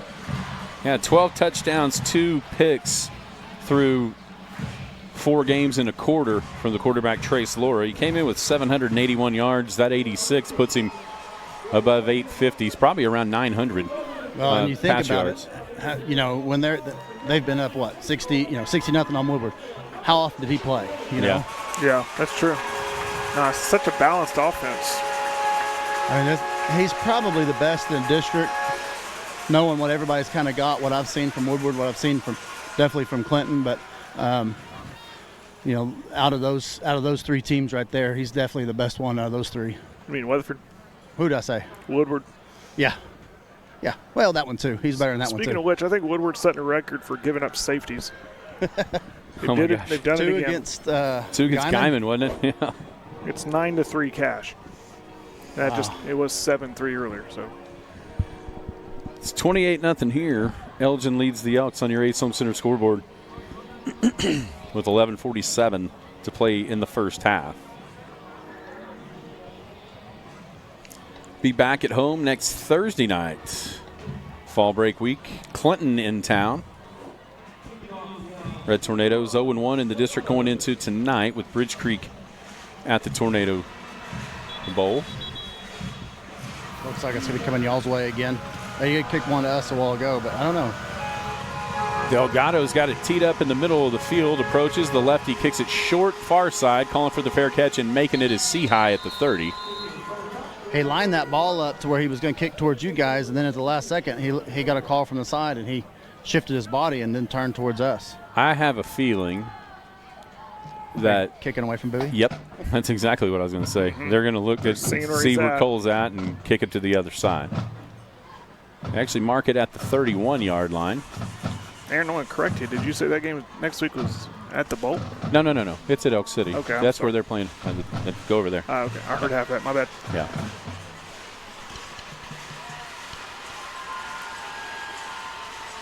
Now, the games at Elk City, they're at the Tornado Bowl tonight against Bridge Creek.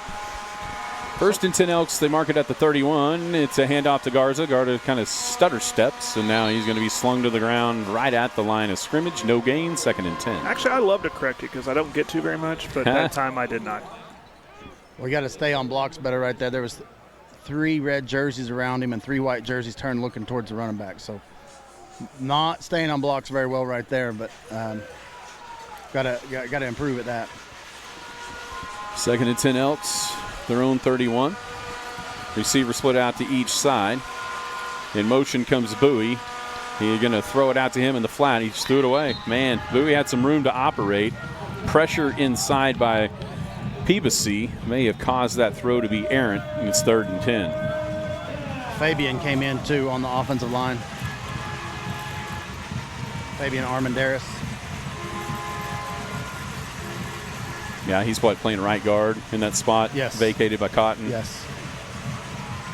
So 3rd and 10 Elks at their own 31-yard line in desperate need of a Remax first down. 2 receivers left. Pistol formation, snap back to Webb. Has some time. Now he's going to be hammered by Donnelly back inside the 15-yard line. Late pressure by Colin Donnelly, and he smoked Logan Webb for the sack back at the 14. A loss of... Oh, I'm sorry. It's not the 14. It's at the 26. I think Donnelly may have 24, loss of 7. I don't know if what you saw, Denny. I don't know if did he let up? Yeah, he came across high and just basically Kinda grabbed him almost clotheslined him. That Donnelly is not a small cat either. No. He was the first guy that stood out that was not 55 or 58 to me. So Bowie to punt, standing back at his own 11, waiting the snap. Morrison at the Elgin 40. Good snap. Bowie kind of wobbly kick, hits at the 45, bounces the Elks' way. This time again rolls out of bounds at what? Right at the 30-yard line. That's a pretty good angle kick where it goes towards the sideline, bounces inbounds, and then kind of rolls instead of just trying to kick it down right down the middle. The first one, I think he was probably a little nervous and just kind of just wanted to get it out of there. Yeah. Yeah. 46 yards on the punt, none on the return. Elgin takes over 1st and 10 at their own 30 with 10:18 to play here in the Nicholson Monument second quarter. Elgin way out on top, 28-0 over the Elk City Elks. If I'm Elgin, I'm probably taking a shot again right here to go over top, just because I can. If I've got a guy that can wing the ball like that, and I got receivers, got a D1 O-line up here where I can sit back there and do what I want, then it's kind of fun. Corday Ritchie and Bryce Martin, the receivers down here on the right. First time we've seen them in the game offensively. Laura's wanting the play clock to extend as it goes down to 2. Who do you think they are? The Atlanta Falcons? The play clock stopped at 2, but it's a delay of game. Anadarko Dozer flag on the field against the Elgin Owls. They've got that happened last night, and they were like, "Why were in kind of same situation? Why?" Well, the official looked back there and said, "It's not our fault. You stood on the sidelines." It's true. It's the same thing with the Falcons last night. It's like not their fault. They celebrated and lost track of time. 1st and 15, Elgin back at their own 25. Snap, they're going to run a little trap play to Martin. Bryce looking for some room to run across the field. The Elks hem it in. He cuts it in. Oh, what a shot by Tucker Garza. That can go to the top of the Barbara Dyson Ford Tough Hit-O-Meter as Garza stuck his helmet right in the chest or maybe even the face mask of Martin. Gain of 4, 2nd and long. And right before that, Church was running downhill. And if he had not cut up, he was going to nail him just as hard. Ritchie splits left, Meyer right, as Poole trying to get out there to cover Ritchie. 2nd and 11 at the 29. Handoff to Meyer. Ritzenmeyer cuts it up the middle. He's got room to run down to the near side of the 50. It's a race. 40, 35, 30. There's a flag behind the play, and it's going to come back as Ritzenmeyer sprints into the end zone 71 yards. But the Anadarko Dozer flag on the field will signal more than likely a hold against the Elgin Owls and take another touchdown off the board. And it does.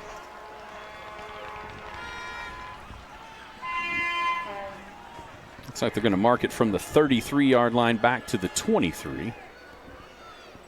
So it'll bring up 2nd and 17 for Elgin. Do you have a replay of that? Can you replay it? I was kind of wondering if there was a high-low there. No offense, Denny. I don't like to replay the other team's touchdowns. So hey, it's not a touchdown. But I was thinking between 55 and 58, if you two are having to high-low somebody, hey, come on, just blow them off the line because those two suckers are huge. Yardage back, and they mark it back to the 23. So, yeah, just 10. So now there's just a regular old hold. So 2nd and 17, Elgin back at their own 23. Meyer split left along with Ritchie. Laura gets the Elks to jump offside. Fabian's back on defense, back at nose. So when Muse came in for him, they just kind of both, filled the spot of jumping off sides because that's right where Muse came in at. Tylen Tate's still out there on defense also. I couldn't tell if it was 53 or 63. Yeah, the freshman didn't jump off sides. So 2nd down and 12 for Elgin at their own 28. Snap. They're going to flip it out in the flat. Caught by Ritchie, needing the block. Makes a move. Oh, my gosh, got out of 8 guys. Garza may have saved a touchdown. The Elks had him hemmed in at about the 30. Snuck through a herd of Elks. Garza tackled him at the 38-yard line. It's a gain of 10. It'll bring up 3rd and 2.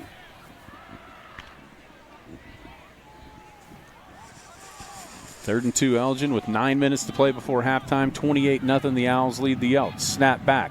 Handoff to Antunia. He's got a huge hole up the middle. Stood up by Bowie. Cole trying to yank the football out of there as Antunia spins forward to the 46, a gain of 8 for Braxton Antunia and a first down for Elgin. That time that Donley was kicking out Jaden, and when he did, he grabbed him by the collar and pulled him down, and then jumped on him and put his hands up like, I'm not holding. First and 10 Elgin at their own 46. Two receivers split to the right, tight end, and a H-back to the, or split to the left, tight end, H-back to the right. Laura in the pistol, takes the snap, drops straight back, looks in the flat. He's got Sutherland in and out of his hands. May have missed him a little wide. Double team there on the defense by Wynn and also Harrell. Incomplete, 2nd and 10. Those are the tough throws to make, too. Throwing it to the sideline, your receiver's going away from you. Yeah, it looked like Jaden was kind of right in between him. Yeah. Give Jaden credit. 2nd and 10 Elgin at their own 46, and the Elks jump offside. Fabian's got 2 of them on this drive.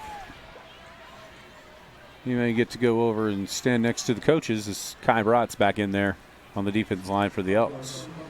You can understand in a game that the intensity's flowing, that you get one of those a game or something, but we've had so many of them. That's 4 Anadarko Dozer offside penalties. 2nd and 5 Elgin at the Big Elk 49. Antunia up the middle. He's stacked up. Nice job there. Grabbing him. That's Tylen Tate making the tackle. Cleaned up by Garza. Give him the 45. A gain of 4 for Antunia, and it's 3rd down and 1 for Elgin. Garza, he showed up to hit tonight. Here comes Ritson Meyer back in there at the running back spot for the Owls. 3rd down and a yard. And Meyer moved. Oh, no, the Elks call it timeout first. So it looked like Meyer, the running back, moved early. But the Elks call another WTC timeout with 7:45 to play in the first half, trailing 28-0 to the Elgin Owls. Of course, we'll have the American Hose and Supply halftime show coming up at halftime. The Gas stats, the Gas text line, and Shannon's custom paint and body scores from around the state. I figured out why they're struggling to get the call in, because they're walking 7. They're walking him up as a tight end, and then they'll walk him off and put 18 up as a tight end. So if you're calling it to the tight end, they're getting a late one because they're both on different sides, and the next thing you know, that one's off and one's on. That makes perfect sense, because you're looking for a certain guy. Yeah, most teams have a tight end, say 85, for instance. Right. And wherever 85 goes, okay, we're going to call it. But right now, they'll both kind of get up there, and then at the last second, they're stepping up into a tight end spot. Thank you to Kathy Corning and Sarah Hirschman. Every timeout is a Western Technology Center timeout, educating people for success. Elgin's got it 3rd and 1 at the Big Elk 45. Pistol formation. Laura has a snap, handoff to Meyer. Ritson Meyer stood up at the line of scrimmage, but he spun forward to the 43. A gain of 2 and a first down. The Elks had him stacked up. They had him, but was it the Elks that grabbed him? And it was. Was it Colin? I think it was Church who got in there. I mean, you can't fault the guy for the effort. But he was stopped up until that final tackle. Yeah, he was kind of starting to spin, and Colin helped him across. Yeah, helped his momentum go. Okay, they're jumping out of that tight end set. 18 just ran off. They just walked 15 on. He has to get up past the numbers before, or he's an illegal player. Snap back to Laura. Play action. Looks down the middle of the field. Throws it on the far side. He's got Meyer out there. And did he catch that? Yeah, bounced off his hands and bounced right back to him. He regathered. Yeah. What a catch by Meyer on the wheel route to the far side. The officials are going to talk about it momentarily. They're going to say incomplete. Oh, the man in the middle of the field's calling it incomplete. Good, we'll take that. I think it's a good call, guys, on the replay. On the State Farm replay? At least from what I could see, it hit turf. It looked like when he went down, it popped up and then he caught it again. The question was, did it pop up out of his hands or did it pop up off the turf? Right. And they're going to say it popped up off the turf. Yeah, Great. when the way he dove, he had his back turned to me, so all I could see is his hands up, and everything go down, the ball come back up. So I don't have eyes on it. Great call by the officials there. And it's 2nd and 10. We'll take anything we can get right now. That's right. Morrison and Meyer split left. Adesola down here on the right by himself. Pistol formation, 2nd and 10. Elgin at the Elk City 43. Snap back, looks, fires it over the middle, in and out of the hands of Sutherland, and he was rocked by Cole Bowie. Incomplete 3rd down. Even if he had got his hands on it, which I kind of did, but Cole was going to jar that out of his hands no matter what. I mean, he just plain dropped it, went through his hands. But if he was trying to bring it in, Cole was going to make sure it didn't happen. 7 went off, 18. Donnelly came back in. They're more of a thicker guy. So he'll be tight end right. 3rd and 10, Elgin at the Big Elk 43. This is important for the Elks not to get another one of those offside penalties here and make it easier on them. Changing the play is Laura. Play clock down to 3. And the pistol has the snap, looks quickly, throws a screen to Adesola on the near side. The Elks had it hemmed in, and Harrell makes the tackle. Looked like he was down just past the 45, and they get him all the way down near the 43, short by a yard. Gain of 9, it's 4th down. Yeah, they did have it. There's that tunnel screen. They had it hemmed in, like you said, and he just quickly made a move out or to come back to the outside, found that crease. Decision time for Elgin. And no decision about it. They're going for it. 4th and a yard for Elgin at the Big Elk 34. Meyer back in there at the running back spot. The Owls have the snap, handoff to Meyer up the middle. He has a first down, spins at the 30, still going, carrying Elks all the way to the 35, and I think he had some help from one of his linemen, kind of slung him forward there. Kind of grabbed him like I grabbed my kid and I throw him in the pool. Just underneath the arms there, and he just kind of pushed him. I think it was the center Jackson Deal that threw him about 3 extra yards. Needed 1 and got 9. 1st and 10 Elgin at the Big Elk 25, under 6 minutes to play in the Nicholson Monument 2nd quarter. Elgin dominating 28-0. Laura in the pistol, awaits the snap, has it, looks quickly out to the right, fires it to Adesola. Adesola breaks the tackle, almost broke the tackle. He got loose from Harrell. I thought James made a great play at the 20 and a gain of 5. Instead, Adesola broke away and then stumbled down to the 16. That's a 9-yard gain for Elgin on 1st down. I mean, made the tackle. I mean, essentially making the tackle, but still got to wrap up. Kind of got him right there in the hips, so he has some good balance, absorbed it, and kept going.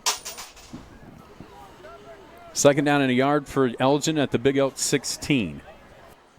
Tight formation over here on the right. Pistol formation. And I think they're going to finally get, a timeout.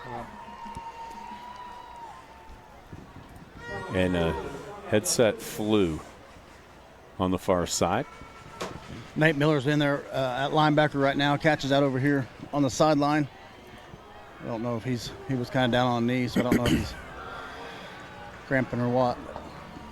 Final WTC timeout of the half for the Elk City Elks comes with 4:56 left to play in the 2nd quarter. Elgin leading 28-0, and they've got a 2nd down and a 1 from the Big Elk 16 when we come out of this Western Technology Center timeout. Something that makes your decision a little bit easier about going for it. A few years ago we had Trevino and Long, some of those bigger guys. And then what they have right now, and then they're putting that 18 right next to 55 and 58, and they're just running right behind them and just saying, stop us for a yard. We used to do that. That was pretty fun. Yeah. Mentioned the balanced offense. Elgin 100 yards rushing, 112 yards passing. Yeah, I mean, I hate when people say this, but the Elks have done a pretty good job against the passing attack, except for that one play. Right, there's a big chunk play. Yeah, I get it. Yeah, 86 yards. But listen, when the Big Elks are stopping the run, they're making great tackles. 2nd and a yard for Elgin at the Big Elk 16. Back to action after the WTC timeout. In motion comes Morrison. Laura has the snap, looks quickly out to Morrison, fires it. He's got it caught. Flag flew. I wonder if that's going to be an illegal formation or an illegal motion. Illegal motion on the Anadarko Dozer flag on the field. I think Morrison turned up before the ball was snapped on the motion. Yeah. James did a pretty good job right there. He got back to the inside, so the guy couldn't run a slant. And then when he jumped the out, or whenever he turned for the out, he ran hard down to come on the inside part of the hip. Yeah, it's back-to-back two pretty good tackles in the open field for Harrell on either side of the field. Adesola sneaks on here on the near side. Morrison and Meyer split to the left. 2nd down and 6 for Elgin back at the Big Elk 21. In motion comes Morrison. Laura waits the snap, has it. He'll hand it off to Meyer, looking for some room to run on the left tackle. Cuts it back up inside. Catch made first contact. Man, he stays on his feet, jumps out of a tackle at the 15, forward to about the 12-yard line. I mean, what more can you ask? I mean, they got every hand on him, and he just jumps out of it.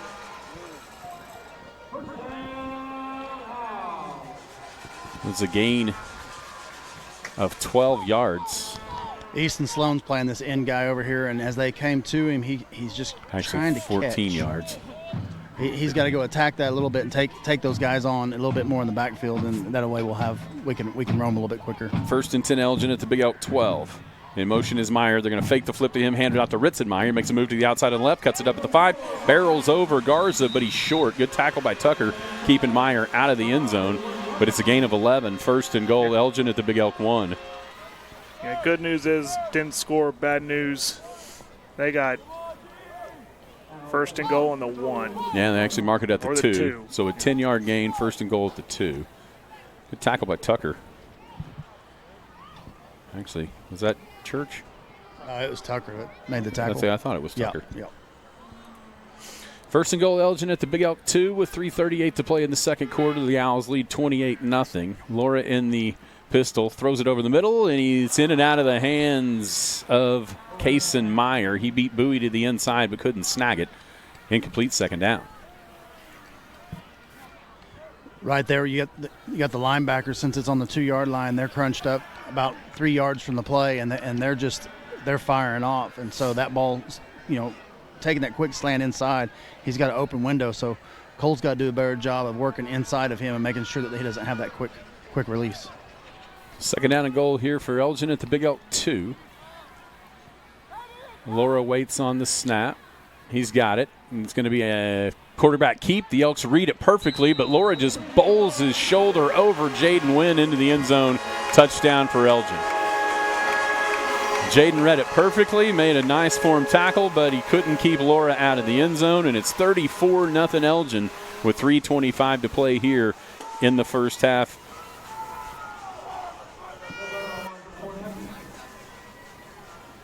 Delgado on to attempt the extra point. Another Endurance Federal Credit Union extra point.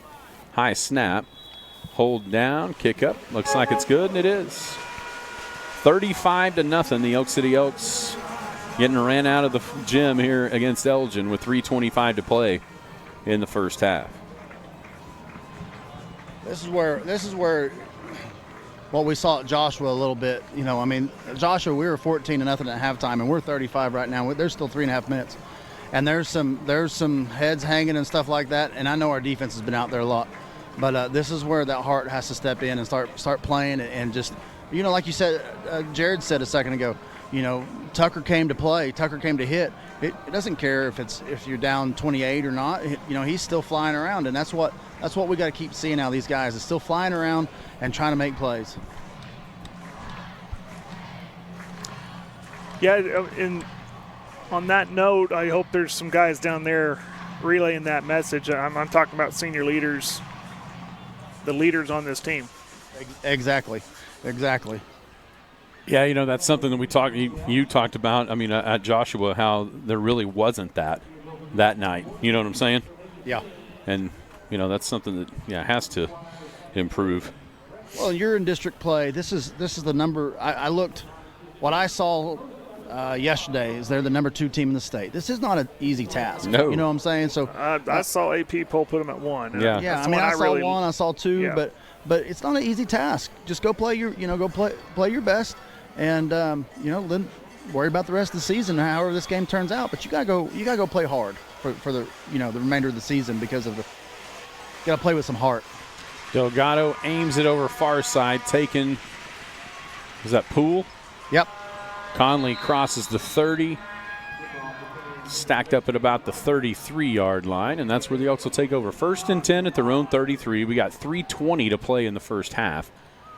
It's 35-0 on your Ace Home Center scoreboard. Elgin leads Elk City. Of course, the American Hose and Supply halftime show. Got the gas stats later as well. 283-4 is the yards so far in favor of the Elgin Owls. 16 first downs to 1. It's what you'd think the stats would look like when you look at and see what the scoreboard is. 1st and 10 Elks. In motion comes Bowie. Snap. Hand off to Wynn. Jaden jumps over a tackle at the 35. Spins forward to the 36. It's a gain of 3. Bring up 2nd down.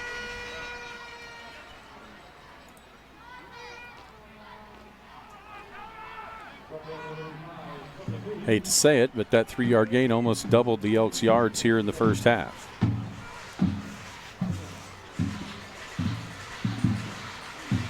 It'll be 2nd down and 7. The Elk City 36. Bowie split right, Josie to the left. In the pistol formation is Webb, turns, hands it off to Wynn. Jaden jump cuts to the right, falls forward for a yard to the 37. Elgin all 3 WTC timeouts at their disposal if they would like to use them. Not much appetite to do that just yet. The Elks need 6 for their 2nd RE/MAX All-American Realty first down.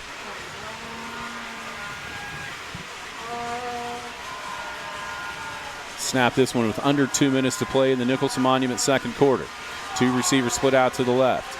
Webb in the pistol has the snap. Looks, fires it left. He's got Wynn in the open field, but Wynn is slung to the ground by Meyer. Great tackle by Meyer. And then behind the play, Bowie and Jackson are tied up. And Elgin will use a WTC timeout with 1:53 left in the first half. Loss of 1 on the completion from Webb to Wynn.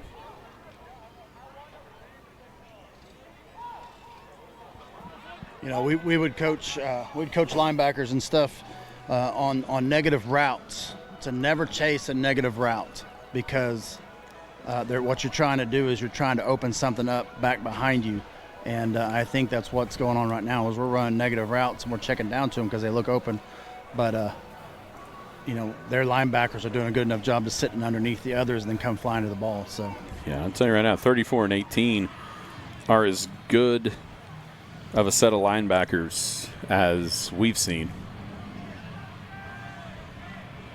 And it's not just they're getting good reads and good flow. They're big, strong kids. That's it. Know? I mean, you can tell those kids have been in the weight room and been working hard. I mean, some of these kids don't look like normal kids out here, just FYI. Yeah, big, strong, and fast. It's a pretty good combination. So Bowie will punt, standing at the Elk City 24-yard line. And he's going to back up a couple to the 22. Double returners this time for Elgin is Jackson on the far side at the 30. Near side is Morrison. 4th down and about 7 for the Elks in punt formation. They try to get him to jump offside. High snap. Bowie has it. He's going to roll to his right. Now he hits a nice punt as it lands at the Elgin 40. Takes a big Elk bounce right to the 30. Morrison's got it. Tries to make a move to the near side. Does. We got a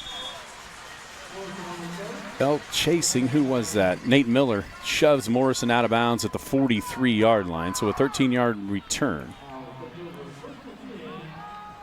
I think Colin, when he snapped that, I think he knew that it was a little high because he took off and he got about, 10, 15 yards down there and he turned and looked back like, uh-oh. Did it go over him? And then, so that kept him from being in the returner's face whenever he picked the ball up. So it was a 34-yard punt with a 13-yard return. Excuse me, 44 yards on the punt. Jackson MacArthur's out there now, yeah. He's trying to get there, kind of lining him up. Yeah. 1st and 10, Elgin at their own 43, 1:41 to go in the first half, 35-0 Owls over the Elks. Laura flips it to the outside, has Donnelly, chased and knocked out of bounds by Tucker Garza. That's a gain to the 49, give him 6 on first down. Completion from Laura to Colin Donnelly.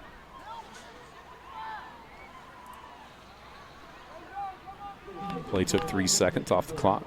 2nd down and 4 for Elgin at their own 49. Now they'll split Donnelly out to the near side. First time we've seen this formation with 3 to the far side. Look out for a run. Snap. Laura quickly over the middle. Meyer bobbled it, caught it, got down underneath the tackle right at the sticks. It's a gain of 4 and a first down for Elgin. They move quickly as the officials get the ball set. Clock runs with 1:28 to play in the first half. 35-0 Elgin. They'll snap it 1st and 10 at the Elk City 46. We got to get underneath this third receiver right here. They're gonna throw it underneath all night to him. Snap. Laura steps up in the pocket. Now he throws it down the near sideline. Meyer behind everybody, and he dropped it. He was trying so hard to make sure he kept his feet in bounds at the 3, and he couldn't hold it. As Laura, rolling right, fired it all the way down to the 3, and he's actually touching his chest at Meyer going, my bad, because he had it too far on the outside. Coach Green was telling me that, I think it's Coach Green, maybe Coach Eastham, I can't remember, but before the game they said that Donnelly was told by UCO that he wasn't athletic enough to play linebacker. Oh, yeah? All right. I don't know what you're looking at, but he was behind all of our safeties right there. 2nd down and 10 for Elgin at the Big Elk 46. Snap back. There's Jackson with pressure, throws it down the middle of the field, and Morrison incomplete. That ball hit the ground. Yeah. The official standing right next to it's looking for help, and the near sideline official pointed at the ground and said it hit the ground. We could see that from right up here, so maybe that's why he pointed this way to let us have the angle. Incomplete, and it's 3rd and 10. Bowie's got to do a better job right there, just understanding the down and the distance, the time on the clock, and making sure nobody gets behind him, because if he does, he picks that. Yeah, he's in a different spot with obviously with Graham not out there. Cole's really the last line of defense, right? Yep. And that one single safety, now Tucker's sort of back there with him.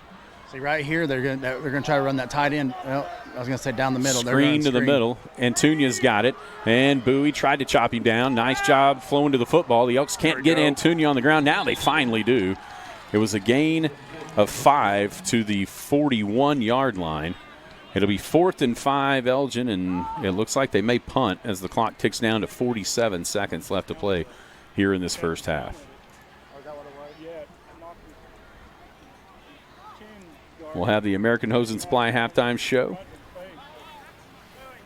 We'll also have the gas stats and the gas text line, 580-225-9698 is that gas text line. And this is exactly what I was talking about. Okay, we could have just gave up and gave them another touchdown coming in, but we were flying around the ball. Did they drop a couple balls? They did, but that happens in a high school game. But we were flying around the ball, we were hitting people, and trying to cause make plays and try to cause the ball to come loose. Elgin's going to take the delay of game Anadarko Dozer flag, back them up 5. I think they were more concerned about running the extra time off the clock. 12 seconds to play in the first half. The Owls lead 35-0 over the Elks. Bowie stands at his own 11. Donnelly, the punter, at his own 41. Good snap. Donnelly, toe to leather, smokes it right at Cole. Bowie dropped it, picked it up at the 5, dropped it again, picked it up at the 5. Now he's going to be tackled at the 10. As Morrison makes the tackle, Cole dropped it, it bounced up to him, then he dropped it, it bounced up to him. And he ends up with about a 7-yard return from the 5-yard line out to the 12. 3 seconds left in the first half. I'm sure the Elks probably, well, who knows? Exactly what they'll do.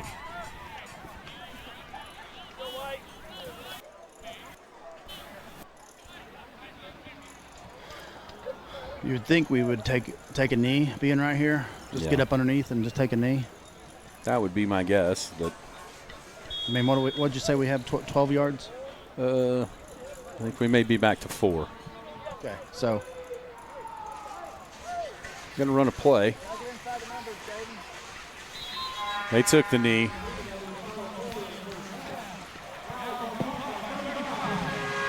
So that'll do it for the first half. The Elk City Elks trail the Elgin Owls 35-0 at halftime. Come back from the American Hose and Supply halftime show. The gas stats, the gas text line, Shannon's custom paint and body scores from around the state. 35-0 Elgin. This is the Bank of Western Oklahoma's presentation of Big Elk football.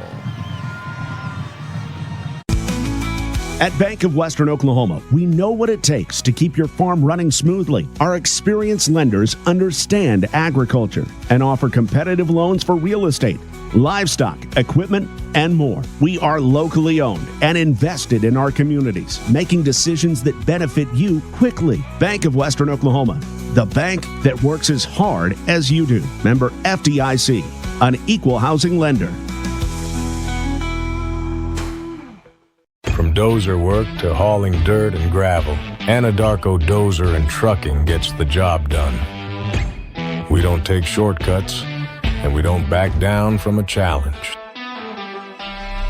With a team that digs in deep and delivers results, we handle the toughest projects with grit and determination. When you need it done right, call Anadarko Dozer and Trucking. We move mountains to make it happen. Hi, my name is Brad O'Hara. My wife Tony and our family live in western Oklahoma, just as the 4 generations of family have before us. We definitely understand the ups and downs of our economy and the way it affects us all. At Brad O'Hara Insurance, we are here to get you the biggest bang for your buck. We have multiple coverage options available and very competitive rates for youthful drivers. Problems with your driving history? Having trouble getting coverage? I'm betting we can help. Give us a call at 225-4040 and let us help. We're on your side. If you don't have motor oils or filters, your equipment's not going to run. If you got something broke, you need a bolt for it. You got to have that stuff. You got to have your greases to keep everything running good. Camrock is the name of the company. We've got what you need for your agriculture or oil field industry, whatever you need. Your farmer need a hose built, you can come in, we'll build it. Oil field customer will come out and see you and take an order or pick up a hose, build it, bring it back to you. American Hose and Supply in Camrock Building next to Fred's. It's 2111 South Main, Elk City. At Shannon's Custom Paint Body, we take pride in our local community and have faithfully served Oklahoma and Texas over the last 30 years. Our vehicles play an important role in our lives, commuting to work, our kids' sporting events, visiting family, vacations, etc. Our mission is to repair your vehicle honestly and efficiently, meeting or surpassing our customers' expectations, getting your vehicle back to pre-accident condition or better. We want to serve you as our Savior Jesus Christ would. In Matthew 11:28 and 30, Jesus says, "Come to me, all of you who are weary and burdened, and I will give you rest. For my yoke is easy and my burden is light." We hope to offer our customers the same relief in times of need. A message from the Sonic Department of Research and Deliciousment. They say you can't put a price on fun, but they don't know what the heck they're talking about. Fun's now $1.99 at Sonic with creamy queso wraps and more. Take that, they. The Fun 99 menu. 5 items, always $1.99. You know your new favorite burger has hand-smashed patties made to order, hot and melty cheese, and a tangy sauce? How rude of me. Let me introduce you. The all-new Sonic Smasher. Live free, eat Sonic. Open any Endurance Federal Credit Union premium checking account and enjoy these benefits. Refunds on ATM withdrawal fees nationwide, no monthly service fees, and no minimum balance needed to earn rewards. You'll also receive the exclusive Elk City Elks debit card. Stop by 105 Regional Drive next to Walmart in Elk City. Endurance Federal Credit Union is insured by NCUA, an equal housing lender. From the classroom to the field, Elk City High School students are igniting sparks of brilliance, fueling the fire of progress in every endeavor they pursue. Whether it's breaking records in the academics or dominating the field, these students are the driving force behind Elk City's dynamic spirit. GAS is fully committed to supporting and fostering the spirit of innovation, because in Elk City, it's not just about moving forward, it's about racing ahead. That's why we're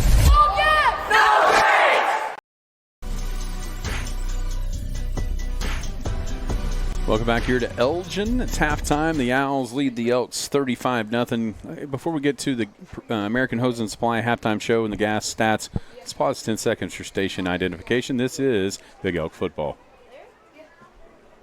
You're listening to Big Elk Sports on 94.3 KXOO Elk City. Yeah, go ahead. I pressed the button, nothing happened. I press it again, and it does whatever it wants. It's 35-0 here at halftime. We're in the American Hose and Supply halftime show. Thank you to our man, Brock Kalk. At American Hose and Supply, they're helping you get back to work. Jared Atha has the GAS halftime stats. Thanks again to GAS and the Williamson family. All gas, no breaks, helping us out with these halftime stats. We'll start with Elk City, only able to get one first down tonight. 10 rushes for just 8 yards. I'm looking at my statistician. That's correct? That's correct. Okay. Passing 1 for 4 for -1 yard. 7 total yards and 2 turnovers tonight. Elgin, 28 points, 17 first downs. I mean, I mentioned during the game, and even in film prep before this, they look like they have a real balanced offense, and it's very evident here. 21 rushes for 143 yards, 18 passes, connecting on 11 of them, 150 yards through the air, 293 total yards, and they've taken care of the football too. This is a very well-coached football team. This team has been playing together for a very long time. This is something I've stressed too throughout the week leading up to this game, and even in our pregame interview. This isn't just a team that with the world we live in and open transfer and whatnot, and then the location of Elgin towards Lawton, in the Lawton area. This is a team that's been playing together since I'm going to guess even before the freshman year, but that's when we really start paying attention to them. And these, Laura, the quarterback, has been slinging it for him. This is his 4th year as a starter. So this has been a process that's proving to work, and we all know that it does work like that. It works in Elk City. It's worked elsewhere. It's working here. So it's quite evident by the stats on your screen right there and on Cool 94. Again, Elgin leading it 35-0. I'm sorry, that score needs to be adjusted. But Elk City with some work to do. We know Elk City's coming in a little banged up, shorthanded, key pieces not being able to go tonight, and other players have to play with a little out position or play more than what they're used to playing tonight. But, man, and Denny had said this, and I think he's taking a break too, so can't get his insight on that right now. But this isn't like the Joshua game where it just felt flat across the board even before kickoff, and things just even despite losing or being down 14-0, but it just felt weird in Burke Burnett. At least they're trying, or today, or this half anyways, there's still some hitting, there's still some pads popping, and there's still effort being put out there, but it's just against a really, really good Elgin team. Denny, you with me? Yeah, I'm here. Yeah, I'm just cleaning my shoes out of turf. Oh, yeah. We're used to that out there at that softball field, are we? Yeah. But I'm just saying, I think, and I know the score is what it is, but it feels a little different than the Joshua game as far as effort's concerned. Definitely. We went in halftime at Joshua, it was 14-0, but you would have felt like we were down 35-0. And here, like I said a while ago, there was a little bit of that, just tired. They were tired because the defense had to be on the field so much. But, the last drive right there, you've got to take some positive, because we've had some things go wrong, and that happens in games. And that's why you can't ever, you look at the spread on games and you see one time that, they don't even come close to covering the spread. And then the other time that, they just blow the spread away, is because things happen in a game, and sometimes it takes you away from your game plan. And, I'm not saying we're away from our game plan, but when your defense is out on the field for almost the entire first quarter, and you're exhausted, so. Yeah. That's why. Not only do they have good players over there at Elgin, but their guys are rested and they're coming off, and we've got guys going two ways and they're exhausted, and then they're making the big plays over top or a good run or whatever. Yeah. But it does not feel like Joshua at all. I've talked to so many people that had either texted me or called me or talked to me after that Joshua game, and they all said the same thing, and it was just nothing was there. There was no spirit. There was no fight. And that's not what we're dealing with right now. So, like I said, we got to keep working to get the positives out of this. Some things went wrong. We need to get some positives on offense and start moving the ball a little bit, and then and just keep trying to get stops. Let me ask you, and I was talking about this, I think, while you were away. I don't know if you heard me saying this. Where'd my head go? Oh, about how this Elgin program has been built. You immediately think with how the open transfer portal works, and I call it transfer open transfer. I call it the portal. It feels like the same thing. And how the proximity of Elgin is close to Lawton, so people outside of the program and the novice fan might say, "Oh, all they did was went and got some kids from Lawton and built this super team." That's not the case. There's a lot of familiar names. So this program's been built since they were little kids, it feels like. Yeah, And this senior group is very, it was already strong, filled with Elgin guys. The move in from North Carolina that's now going to be going to Tennessee. We'd all like to go recruit a kid from North Carolina that's 6'5", whatever. But, his dad's in the military, and so he's here close because of the military. Sure. But, yeah, Laura, he was an example I used. He's the guy who's been slinging it for him all 4 years, if I'm not mistaken. He started as a freshman.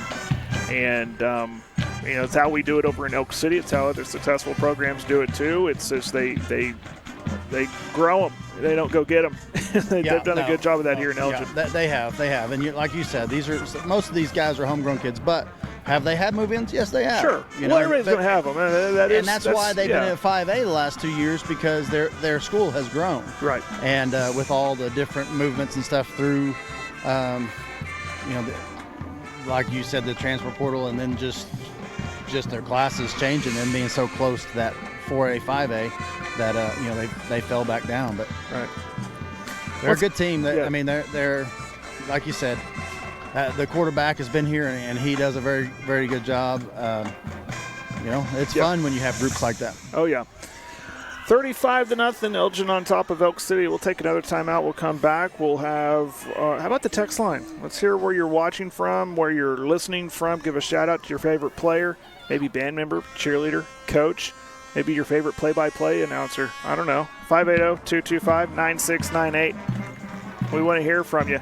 Also, we'll check in on the Shannon Paint and Body scores from around the state. Keep an eye, of course, on 4A1. Also, other smaller schools in our area. It's all coming up next. It's Big Oak TV, presented by the Bank of Western Oklahoma. Don't go anywhere.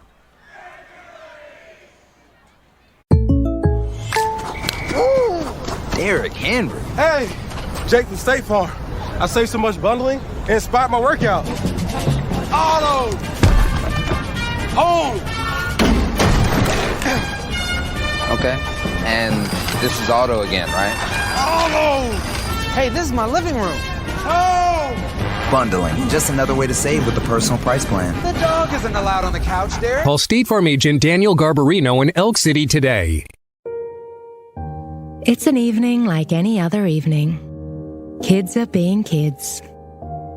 Work is being work.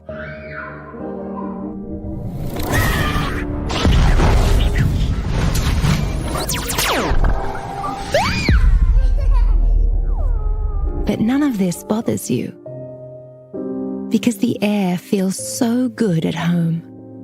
Four Seasons Heating and Air, now headquartered in Elk City. They're your carrier dealer, servicing all brands. Call Wyatt or Tom at 580-225-6518 or stop by 317 North Van Buren in Elk City.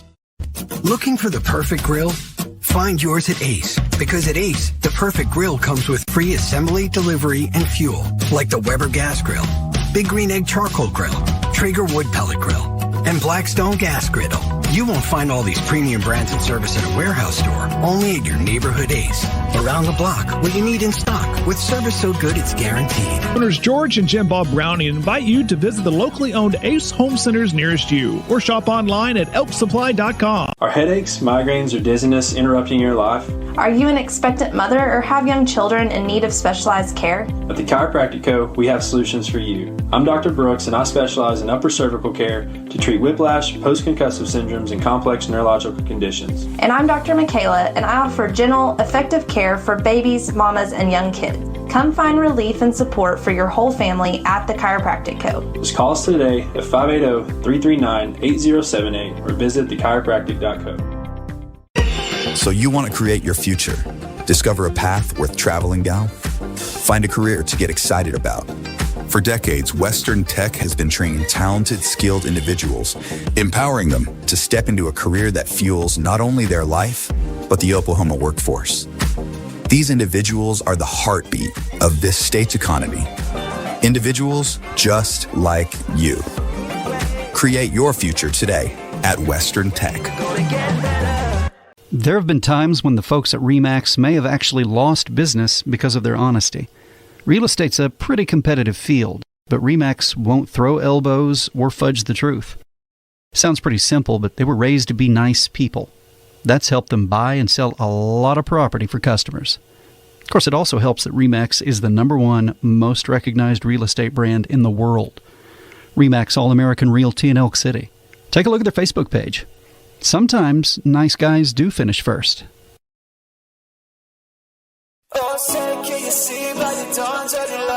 Great Plains Analytical Services salutes all of the young men and women in the Elk City school system, and they urge each of them to apply the philosophy of all gas, no brakes to their academic studies, their fine arts performances, and their athletic contests, and hopes they carry this right on into their adult lives. GAS also sincerely thanks Elk City school board members for their service and the teachers, coaches, and administrators for their leadership. Let's all work together to make Elk City and America great again. Welcome back here to Elgin. Still halftime. American Hose and Supply halftime show. The Elk City Elks trail the Elgin Owls 35-0 here at the half. It's time for the Shannon's Custom Paint and Body scores from around the state. Then, of course, we'll get to that gas text line. 225-9698 is that text number. Go ahead, Jared. What do you got for the scores from around the state? Thank you to Shannon's Custom Paint and Body. Okay, we'll start in 4A1. Weatherford leading Douglas 35-0. Most of these are at half, if not late in the second quarter. Clinton is beating Bridge Creek 21-0. Cash 16, Woodward 9. Maybe a little closer than what we think. That changed already. Update there, yeah. 16 apiece at half. Look at that, 16-16. Well, Woodward might have a little fight in them. Fairview all over Merritt, 49-0. No, Fairview 2, at least according to the AP poll, #1 in that class A1. Yeah. A1. So both Beckham County schools, not named Sayre, playing #1 schools. Tough ask for Beckham County. I'm going to tell you something right now. If there is a poll that doesn't have Fairview #1 in Class A Division I, throw it away. Yeah. They've won 35 in a row, won 2 back-to-back state titles. Throw it in the trash. All right, go ahead. You'd be shocked. There might be one up in Tulsa. Cashin 28, Watonga 13, Hooker 42, Hinton 0. Hey, Sayre is beating Crescent 14-12, unless that's changed on me again. Changed 18-14, Crescent leads Sayre. Darn it. Walters 29, Hobart 14. Mangum, I had this one circled because I had a feeling about Southwest Covenant. Mangum 14, Southwest Covenant 12. I believe that's at Mangum. Southwest Covenant, by the way, got a new field. Thomas 37. Who are they playing? It's not Thomas. Thomas is playing who? Do you have that for him? I'm trying to pull it up. Was it Watonga? No, Watonga was playing. Watonga is playing Cashin. Cashin, that's right. That's right. Well, we'll look that up. Oklahoma Bible 22, Burns Flat Dill City 6, and Geary 42. Mountain View just struggling this year at 8. I don't see a Thomas. I don't see a Thomas score. I had it, now lost it. So there you go. All right, let's hit that gas text line, 225-9698. I've got a few on my personal text line. You know, we always talk about who's the furthest away. Mm-hmm. The closest is Dustin, Coach Dustin. He's right in the stands. Shout out to Dustin Christian. Nice. Always appreciate him listening. All right, let me go back. Willa Mae and Waylon and Jenna and Brady are watching. JR's watching. J-Max watching. Possum turned us off. Thanks a lot, Possum. Really appreciate that. There's a group over at Atlanta's, including Trell Windsor. They wanted to give a shout-out to Wyatt Compton upstairs, doing a heck of a job on the camera. Aunt Cheryl's on the back porch watching. Garage Gangs on the patio at Willie Dog's watching. That's what I've got. All right, let's go to the text line. Oh, well, I have one on my personal one. It's just from one of my daughters. James says, "Hi, I'm listening to you on the TV. When are you coming home? I miss you." Hey, I got Coach Maynard. Here's Coach Maynard. Maynard. Go ahead, Denny.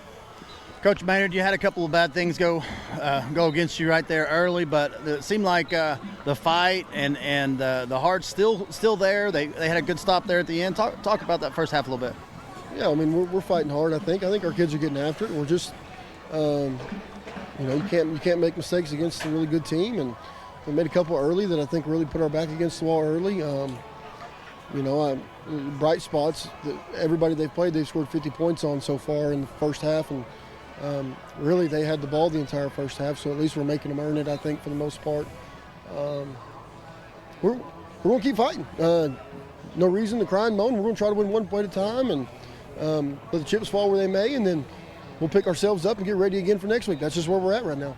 Yeah, they're a good team, ranked 2, one or 2, whatever you want to say. But a tall task, and with what we've done in the preseason, getting ready for this, it's kind of banged us up a little bit, and we came in this kind of limping in. But we just get back healthy and get back at it next week. Yeah, can't back down the second half. They'll make us look ugly. Appreciate it, Coach. It's Denny Gino and Coach Maynard on the Chiropractic Co. sideline. You're looking at the Circle A Western Wear sideline. Cam, go ahead, Jared. You got more gas texts. We don't want to miss out on these. The Joy is watching from Piedmont and Edmond. Happy second birthday, Indy Joy. Very cool. I'm going to get to most of these as I can. Lane and Alyssa Hargrove. Hey. They're back. This is the darndest thing. They're in North Carolina, right? Normally from North Carolina, but today we're supporting in person. Oh, okay. See, because awesome. It was so weird. I figured out who those people were at Sunday school last Sunday when it was like, thank goodness their parents heard from them. They were right. It says blessed to make it out of the hurricane and to get home. That is awesome. And then I got to thinking, you know what? Lane and Alyssa Hargrove text in every week on the text line, and we didn't hear from them last week. That's why. Yes. Anyway, sorry. Quick side. Keep your head up, Big Elks. We love you, Logan. Gabe and Janice Webb out of Tacoma, Washington. Happy birthday, Caleb and Kyson Wills. Missing our favorite player, number 2, Jeremiah. I agree. Let's go, Elks. Jaden Seymour from Oklahoma Panhandle State University in Goodwell, Oklahoma. Oh, what's up, Jaden? We are proud of you, Catch. PB and Jennifer watching from Elk. Oh, and Denny, too, with the crying, laughing emoji. She's always happy to see me or hear about me. Michael Price, he's listening from the walking track in Elk City, getting those 2 miles in. Shout out to my favorite sports broadcasting team. I appreciate you, Michael. My wife appreciates your surf bar. Delicious surf bar. Yeah, I guess he must have had a burger today instead of the surf bar if he's out there walking this late at night. Shout out to cheerleader Addison Jones and Logan Jones on the snare drum. Favorite football player, number 56, DeJohn Jackson. Speaking of cheerleaders, we're going to have one of the cheerleading coaches, Brycey Connor, next week at halftime to talk about the cheerleading squad. So that'll be fun. Love it. Hello, this is Steve and Jan Gino. Catch Gino's our favorite player. He's my great nephew. Go Catch. We're watching from Grand Lake. Love Grand Lake. Fun place. Ramon Sandoval. Let's go, Big Elks. Watching the big screen on the couch from Weatherford. Gaga and Papa. Waiting to see Reese Robbins. Give those Owls something to hoot about. I love it. And I think we got it all. Very good. Thanks for everybody for texting in. Let me right quick. Make sure we're not missing. We're just about. Looks like we're going to be receiving on the north end. That's the way we're moving. So, make sure we didn't have any here on the Facebook page, Big Elk TV Facebook page. Yes. I'm pulling it up right now. A lot of people know. Well, some do. Obviously, they leave messages, but you can watch on Facebook on the Big Elk TV Facebook page. Just about a minute or so before we get to the Elite Aesthetics kickoff of the second half. The Elks trailing 35-0 to the Elgin Owls. Well, I don't see it. Dadgummit. Hang on a minute. I clicked the wrong button, and now... Hey, if anybody knows Hayes, he's a bully down here hitting me.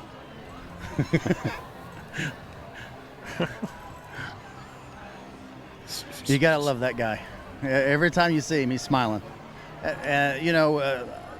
Saw him the other day, and he's always being positive to our kids. He's in our school. He's got kids coming to his church, whatever. He's a youth pastor. But Hunter. He does a great job. Yeah. Oh, Hunter. Who do you think I was talking about? I thought it was some little kid named Hayes over there. No. So you didn't believe Hayes was punching me, huh? No, I can believe that. I believe that. I was actually thinking of Will's cousin, Hayes. Little nephew, or I think it's his nephew. Our family's starting to go to that church. He'd do the same thing, I promise you, if it was the other Hayes. Yeah. Shout out once again to the Elk City Elkettes softball team, regional champs today. What was the final score? 6-2? Was that the final? I think that's what we saw when we were on our way here. Yeah, that's a great accomplishment for those girls, those ladies, playing great defense. have super regionals somewhere next week, best 2 out of 3, and if they can win 2, it'll be the first ever fast pitch state tournament appearance for Elk City softball. So congratulations to those gals. We'll have that on BigElkTV.com next week. Kickoff from Delgado finds its way into the hands of Jackson MacArthur. Jackson works his way to the middle of the field, and he's going to be hit hard as he crosses the 30 to about the 35-yard line. I give him the 33, excuse me.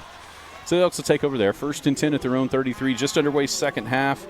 Elgin way out on top of the Elks, 35-0. Spencer, Williams, and Kephart still out there across the line for the Owls.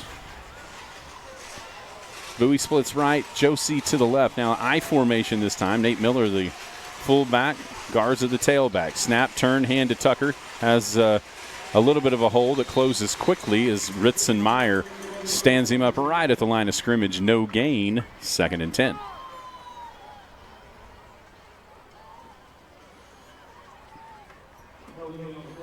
Nate's kind of been over, hobbling a little bit. He was the lead blocker right there and kind of met a linebacker in the hole. And you know, Nate's kind of a thick little kid. He's a sophomore, young sophomore, and you know, might have not got the best end of that deal, but it's going hard, trying to stay on blocks. Officials move the ball up about a half a yard. 2nd down and 10 for the Elks at their own 33. Webb drops back. Flush to the left. He rolls, looking for some room to run. Now he stops, throws it. He is hit hard as he tried to get the ball out of his hands. Meyer again was over there chasing him down, and man, Logan took a shot there. Incomplete, 3rd and 10. It was scary. He waited the last minute to try to throw it. It was coming forward. They rolled an incomplete pass. But what's scary is you see that injury that when the throwing motion comes down, maybe the elbow could hit something or the hand hit the top of a helmet.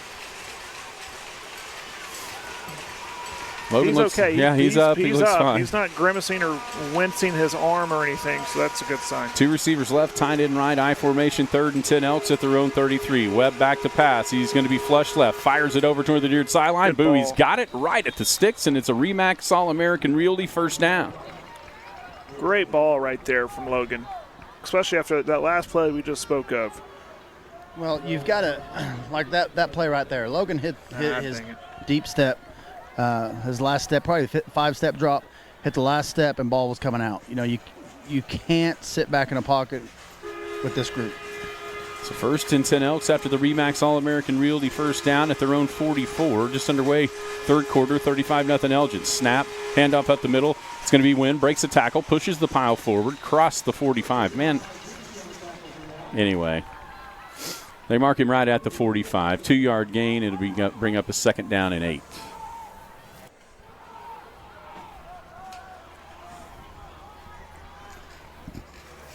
Getting a little bit of drive, a little bit of push. Just need to keep getting chunks. You know, just keep getting chunks, 4 or 5 yards. Keep that ball moving. Keep that clock moving. Bowie and Josie split right. I formation. Now Church sets up tight end right. 2nd and 8 Elks at their own 45. Pitch sweep running right.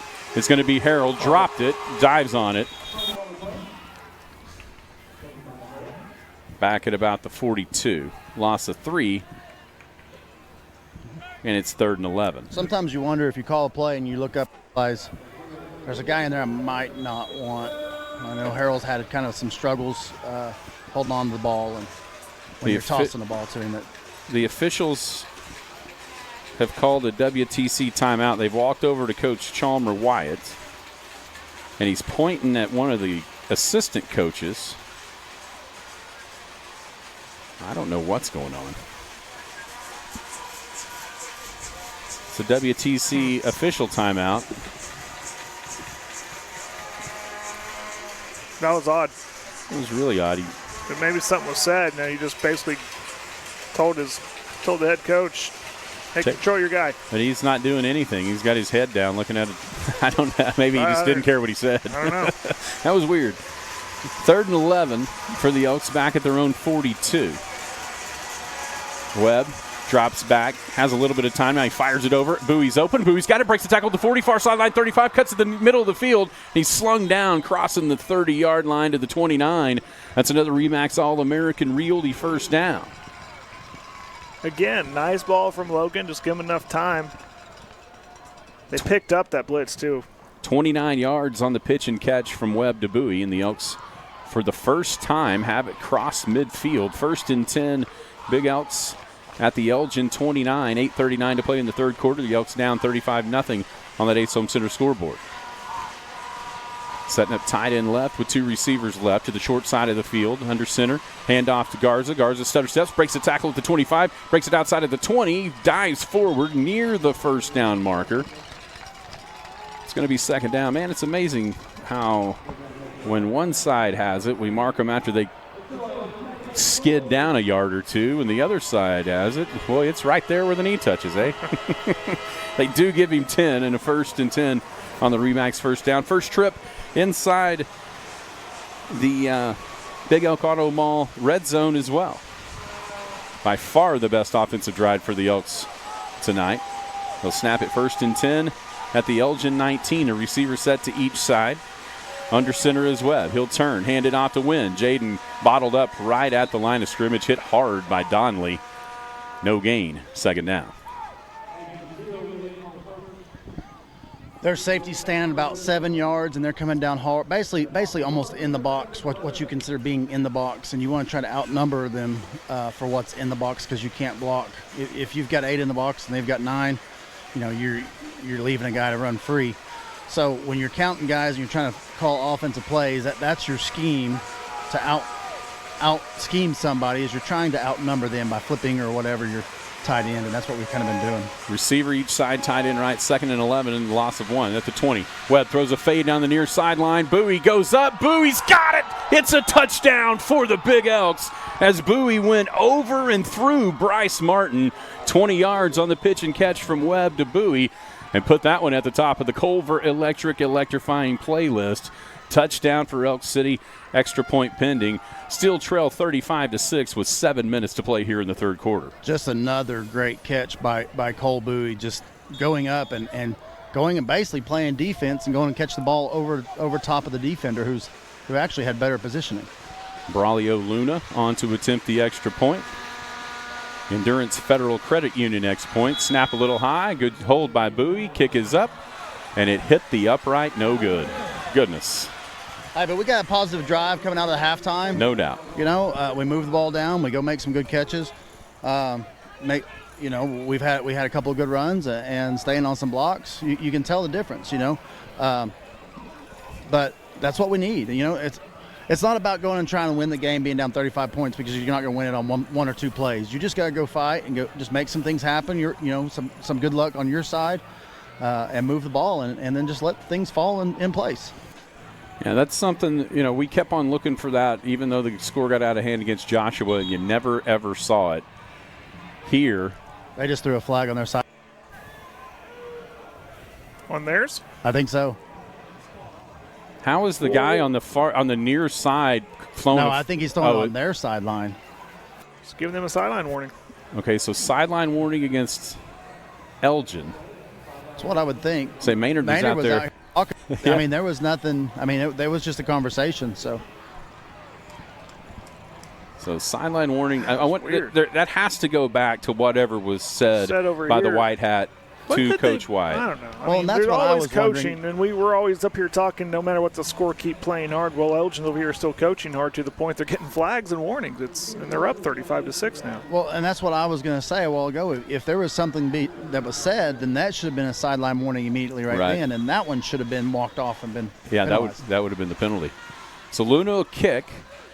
The Elite Aesthetics kickoff taken by Rush at the 25. He's going to be slung to the ground. Great tackle there. Catch Garrett. As Catch Garrett makes the play at the 26-yard line. We've called his name a bunch on special teams, especially on the kickoff team. And Catch makes the play there.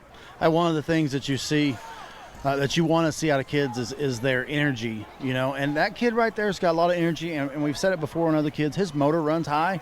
And he'll make a lot of plays once he like that right there. He giving great effort. As a former football coach, or I'll say a coach on hiatus, right? Do you look for that for guys on special teams to make plays? Go, you know what? 100%. I want to. He's giving me effort. I'm going to put him out there.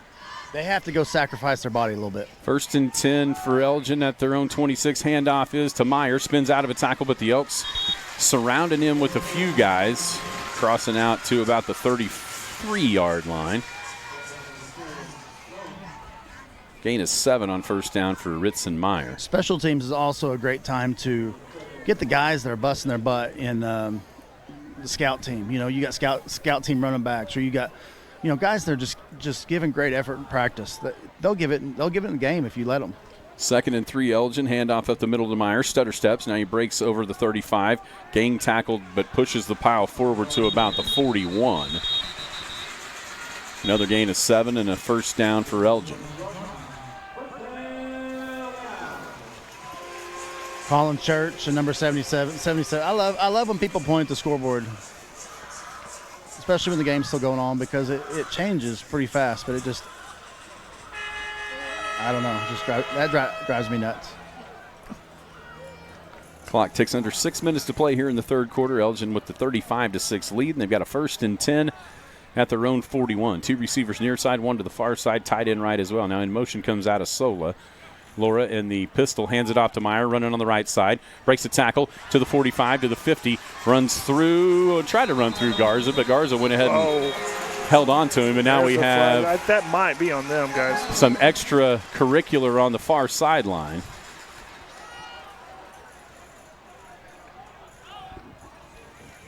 Garza had him hemmed up at the 50. He ran all the way down to the 44. Let's see what the Anadarko Dozer flag on the field is. It's the Elks believe it's on them because Colton Seahigh just checked in the game, replacing Tucker. Well, and I said a second ago, Colin and 77 having words.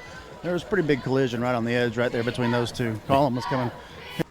He was trying to get the best of him, and 77 was trying to get the best of Colin. So. Yeah, 34's been talking to our side all night long, if we're being honest. Yeah. So dead ball, personal foul against the Elks. Dead ball, personal foul against the Elgin Owls. So both sides get penalized after the play, but that's going to be a first down. That's usually their way of just making it equal out. Yeah, trying to settle it down a little bit. Even though sometimes it's all one side, and I didn't see it. So I mean, everybody was around it, so I didn't see it. I'm not saying we weren't, but yeah, it looked. You're saying our guys should have let up, and the other guys shouldn't have continued. Yeah. I guess both are at fault. So first down for Elgin at the Big Elk 44. 5:31 left on the third quarter clock. The Owls marching it, leading 35-6. 3 receivers set to the near side. Laura in the pistol. Antunia, the running back behind him. He's going to hand it off to Antunia, and there's big Tugger McQuestion right at the line of scrimmage. Actually a loss of a yard back to the 44. Put Tugger up on the Barbara Dyson Ford tough stick-o-meter.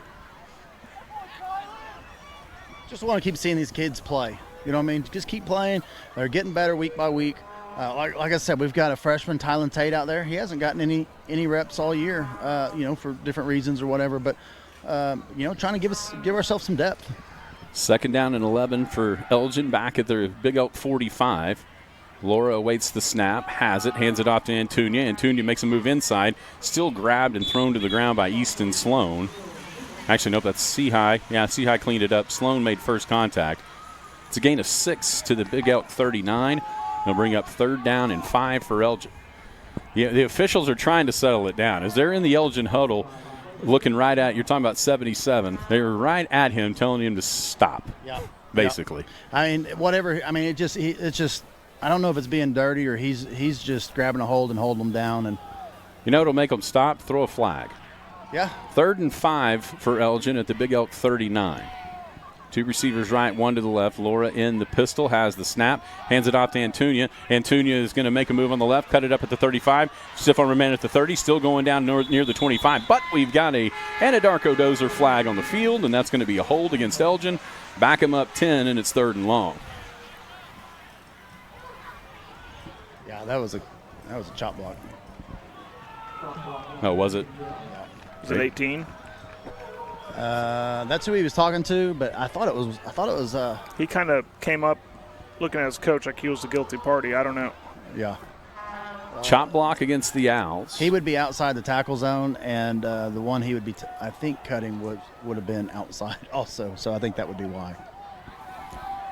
So mark him back 15 yards. And it's 3rd and 20 back at their own 46. In this situation, they've ran screens, hard count, try to get some of the yards back, those couple things, and then just number 2 over top. Yep. 3rd down and 20 for Elgin back at their own 46. 2 receivers near side, 1 to the far side. Laura in the pistol, takes the snap. The Elks blitz up the middle, force him to the right. He's directing traffic. Now he's got a man wide open as Donnelly sneaks down the far sideline. He's got it at the 10, at the 5. It's a touchdown for the Elgin Owls. Colton Seahigh got caught watching, and he didn't realize the guy ran down the sideline. He went and jumped another guy. And,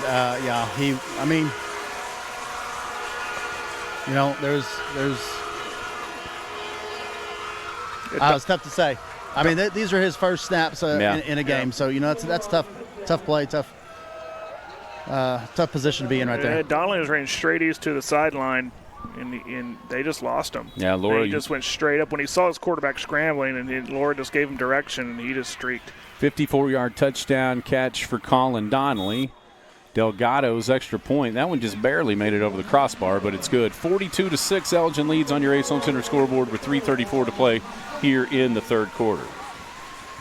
I don't know, depending on what they're coaching on that right there on scramble rules, if they could say stay with your guy at that point. Once he starts scrambling, stay with your guy. That's normally what you do, because if you come off and go looking for another guy, then nobody sees your guy running. And so at that point, I think that's what Coach Maynard was saying is like, hey, at that point, you got to stay with your man. So if it was a formation type of deal, they might have been switching, and I think the corner might have been running, and Seahigh might have been trying to switch. So yeah, it looked like they both covered 34, and 18 slipped down the sideline. Yeah, just too many options. If they throw 34, they throw to 18, they throw to number 2. I mean, they've got a lot of options. First time. Seen how many times our ball has gone to number 3? Yeah, that was one of those deals there. The Elks finally got just a little bit of pressure up the middle and forced Laura to slide out of the pocket, and it turned into a scramble play touchdown. So even when good things sort of happen, a bad thing did. Yeah. And I think we had somebody in his face, right? That was, if we stay on top, that either he's going to throw it out of bounds or tackle him, for, I don't know, maybe a 1 or 2 yard gain.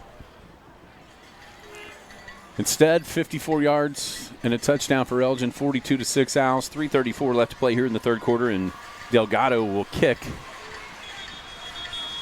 Bowie and Harrell back to receive. Jackson MacArthur back there as well. Delgado, high angle over to MacArthur, far side, takes it at the 22. Jackson at the 25, tries to make a move up the middle. He just swarmed under. Great special teams play there.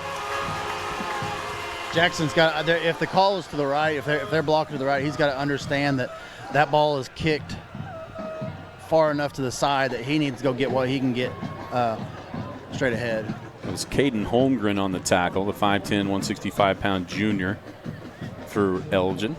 It's also a business decision sometimes to just run over by the sideline. Yes. Stay away from the middle of it. Yeah, get about 8 yards to the 30 and live to play another down, right? Yeah. So it's 1st and 10 Elks at their own 25. I formation. Miller, the fullback, is that James, the tailback. Harrell. Yes. Tight end set up right is Church. Snap, turn, hand off to Harrell. James cuts it up inside. Now he's slung to the ground from behind. Great play there by Shea Spencer. And he gets up and stares right in the face of James Harrell. So the little talking to he got on the last offensive possession did not seem to register for young Shea Spencer. And just got to, that's going to happen. You're going to be in situations, it's a crucial situation for us right now? No, but the worst thing that could happen is somebody gets ejected and you don't get to play next week. 2nd down and 10 for the Elks at their own 25. I formation, 2 receivers right. Webb steps back, fires it near sideline. Bowie open. Bowie goes up, has the catch, hit hard as he made the play against Bryce Martin out at the 43-yard line. It's a gain of 18 and a RE/MAX All-American Realty first down. Great job. He knew he was going to get hit. Made sure he got his feet down and absorbed that hit. Great view there on the State Farm replay. Daniel Garbarino, State Farm agent. Like a good neighbor, State Farm is there. So 1st and 10 Elks after the Remax first down out at their own 43. Nearing 2 minutes to play in the third quarter. The Elks down 42-6 to Elgin. Under center is Webb. Turn, hands it off to Wynn. Jaden hit immediately, and he's going to be stacked up, and then the officials wait until 3 guys are able to pile on top of Jaden. Loss of 1 back to the 42. Yeah, we've talked a lot about number 55 and 58, those 2 guys going to D1s. We haven't said a whole lot about this 77, but what is his name? Shea Spencer. He's an animal. I'll tell you who else has been back there is 52, Tristan Kephart. Yeah, he's not the size of the other 3. But he's been back there a ton. Yeah. I think they're athletic enough for UCO. 2nd and 11 for the Elks at their own 42. Webb drops back, looks, fires near side. Bowie's open. Bowie's got it. Tries to make a move in the middle of the field. Now steps to the outside, and he's going to be ran out of bounds at about the Elgin 42. It's a gain of 16 and another Remax All-American Realty first down. Appreciate Mike and Tammy Stout at Remax All-American Realty. They're helping everyone find a home. I was going to say, that was a lot better ball by Logan. The one before, that one was Cole's coming out of a cut, and the ball's coming in, zipping in, where he was able to catch it, make a cut. The one before, Cole's sitting there, has to jump high and know he's fixing to take a shot because it just kind of got lofted in there. 1st and 10 Elks at the Elgin 42. Snap, handoff to Wynn. Jaden's got a hold of the 40, ducks his shoulder, powers through a tackle down near the 35-yard line. Hey, we got the skid that time. Maybe not. See who gets the mark. Jace Williams down on a knee. Good to see him get up on the defensive line for Elgin. He didn't want to come out either. No. Gain of 7. That's got to be the longest run of the night for the Elks. Their coaching group about to get another flag. Coach Wyatt on the field near the numbers at the 50. What's the beef? What's going on here? I don't know if they thought that we were holding or were cut it. I don't know. 2nd and 3 Elks at the Elgin 35. Pitch sweep running left. It's going to be Wynn. Wynn's got to see. Here's the deal. They sit there. You whine and whine and whine up 42-6, and you get a call when a guy is blocking a guy in the backfield. Come on, man. Their coach went out to the numbers, yelling at the official before that play, and whoop-de-doo, what do you know? A 10-yard penalty on the Elks.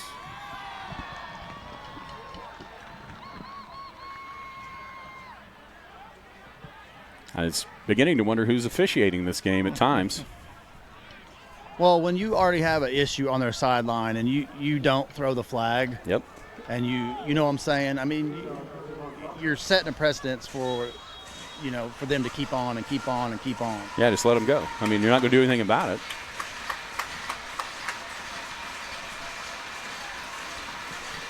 So it is 2nd and 13 for the Elks, back at the Elgin 45-yard line. Probably the last play of the third quarter as the clock ticks down under 10 seconds to play in the third. The Elks have to snap it. Webb under center. He'll turn. He'll hand it off to Harrell, and Harrell's just thrown to the ground back at the 50. Yeah, there's Kephart, 52, right there to make the play. That's the end of the third quarter. The Elks trail 42-6. We'll hit the Four Seasons Heat and Air fourth quarter. It's the Bank of Western Oklahoma's presentation of Big Elk football. Hi, my name is Brad O'Hara. My wife Tony and our family live in Western Oklahoma, just as the 4 generations of family have before us. We definitely understand the ups and downs of our economy and the way it affects us all. At Brad O'Hara Insurance, we are here to get you the biggest bang for your buck. We have multiple coverage options available and very competitive rates for youthful drivers. Problems with your driving history, having trouble getting coverage? I'm betting we can help. Give us a call at 225-4040 and let us help. We're on your side. It's an evening like any other evening. Kids are being kids. Work is being work.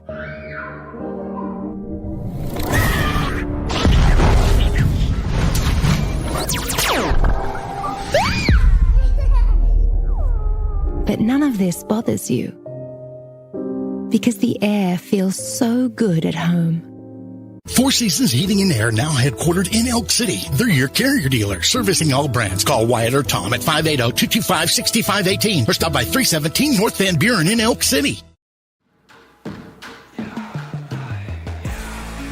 Welcome back here to Elgin. We've reached the Four Seasons Heat and Air fourth quarter. The Elk City Elks trail the Elgin Owls 42-6, and they've got a third down and 18 at midfield. Marching right to left here on your radio dial. Webb drops back, stands in the pocket, throws it over the middle. It's intercepted by Josh Adesola at the 35, comes near side 45 to midfield. He's going to breaks a tackle near the 40, still going. The Elks trying to chase him down, and he's going to go all the way into the end zone, but there's flags behind the play for cheap shots behind the play. Flags fly 3 flags all over the place.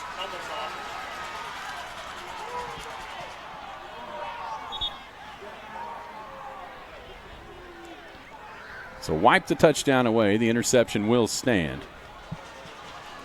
And unfortunately, that's what happens sometimes with when Cole Bowie's been targeted. He had 3 guys around him, and we're but when you don't have much time, it's kind of one of those things. It's like I'm looking for a guy, and I'm going to go try to find him. But when Cole Bowie's going over the middle of the field, he's got extra guys that can come to him, and that's exactly what we had. No doubt. There's flag laying at the 20. There's flags laying at the 30.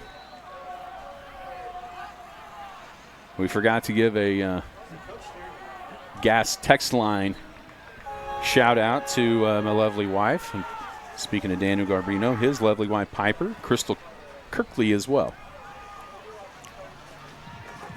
So the officials huddling up at the 25-yard line. First play of the Four Seasons Heat and Air fourth quarter could have been a pick for Josh Adesola. Instead, or a pick 6 for Josh Adesola. Instead, there's flags everywhere.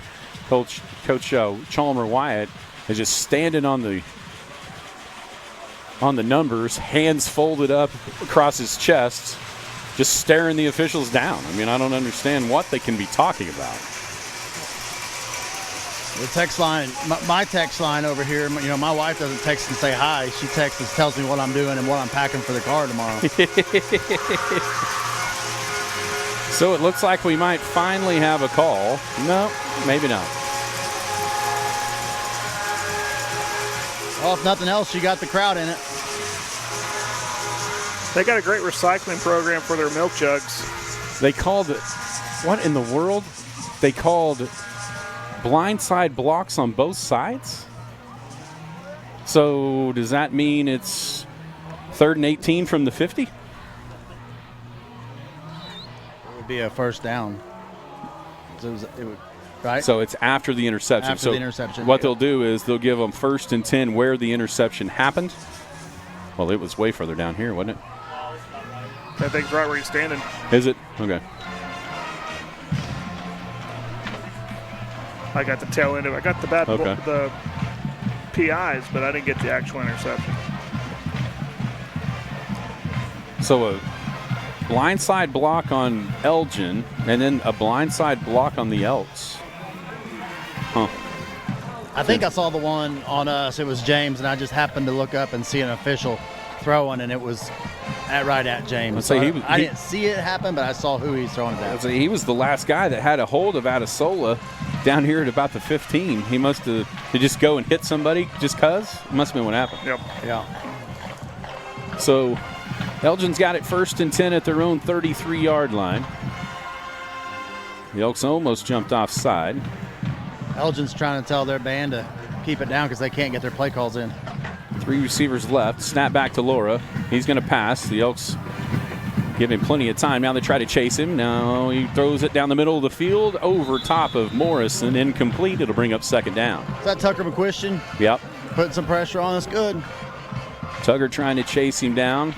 Meyer came back with the block to keep him off of Laura. I like seeing this Tylen Tate out there. You talk about it all the time. These kids, somebody stepping in, and this might be the toughest line we've had to face all year, and he's holding his own. 2nd and 10 for Elgin at their own 33. 11:34 to play in the fourth quarter. The Four Seasons Heat and Air fourth quarter. It's 42-6 Owls. Laura takes the snap. Hand off to Meyer, looking for some room to run on the right side. He's going to be chopped down by Bowie. Actually, that's Seahigh making the tackle along with Colin Church. Gain out to the 36 of 4 yards. It's 3rd and 6. Looking for the Brad O'Hara defensive stop here for the Elk City Elks. Brad O'Hara Farmers Insurance, our family helping your family. Pound for pound, Seahigh is probably our best tackler. He knows his size, and he knows what he has to do to get people down. He's always been a great tackler. Play clock down to 10 as the Owls set up shop. 3rd down and 6 at their own 36. Laura in the pistol, takes the snap, looks quickly to the outside, throws it, complete, in and out of the hands. Nice job by James Harrell, and now he's going to get a flag. See, that is just something that you absolutely can't do. It's 42-6. You make a great play, and then you shove his head into the ground. Instead of being able to receive a punt, you do something silly, and you have to go sit down. And he should be out for the game, because that is what Coach Maynard has been hammering on all week about. We are not going to act like that. We are not going to act like that. And that's exactly what he's telling him right now, is this is not how we play. You make an unbelievably great play to knock the ball loose. Just get up and move on. You forced a punt. Only the second defensive stop you've gotten the entirety of the game. Yeah. You can't give good teams extra just plays. go to your teammates and celebrate with your teammates. That's exactly right. So instead, it's 1st and 10 for Elgin at the Big Elk 49. Reverse play here to Meyer. We're going to have a chop block called against Elgin as Kaysen-Meyer still going. Seahigh's got him by the shoestrings. Did you see that? That was a little wrestling move right there. Seahigh had the single leg. Yeah. Jace Williams and Jaden Wynn. Whoa, they called that on us?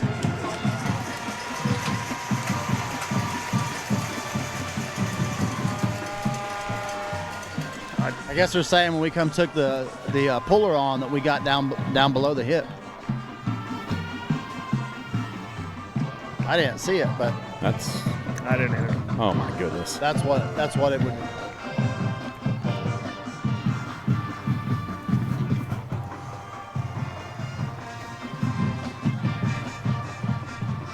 You know, we were talking about this, last week with Cash, Coach Maynard's main point with them.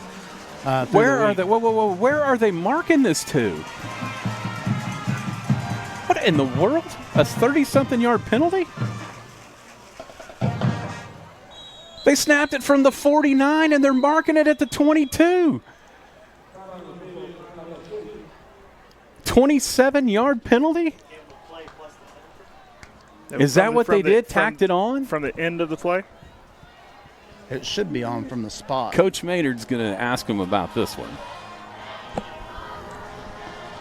What I was saying is, that's been his one of the main things. Because if you watch his teams over the past years, they don't, we don't act like that.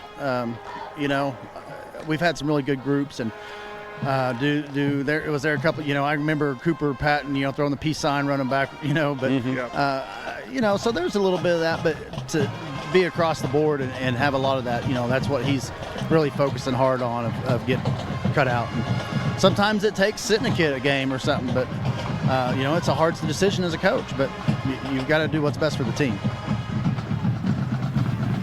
Got a WTC timeout. Looks like the official is pointing his finger at Zach.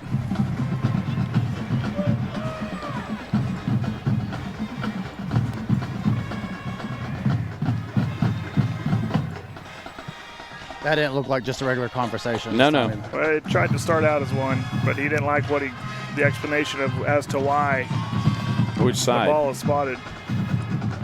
But again, you go back, and if we don't do something That's stupid, they're punting the ball, and we have the ball, and we're going to go try to score.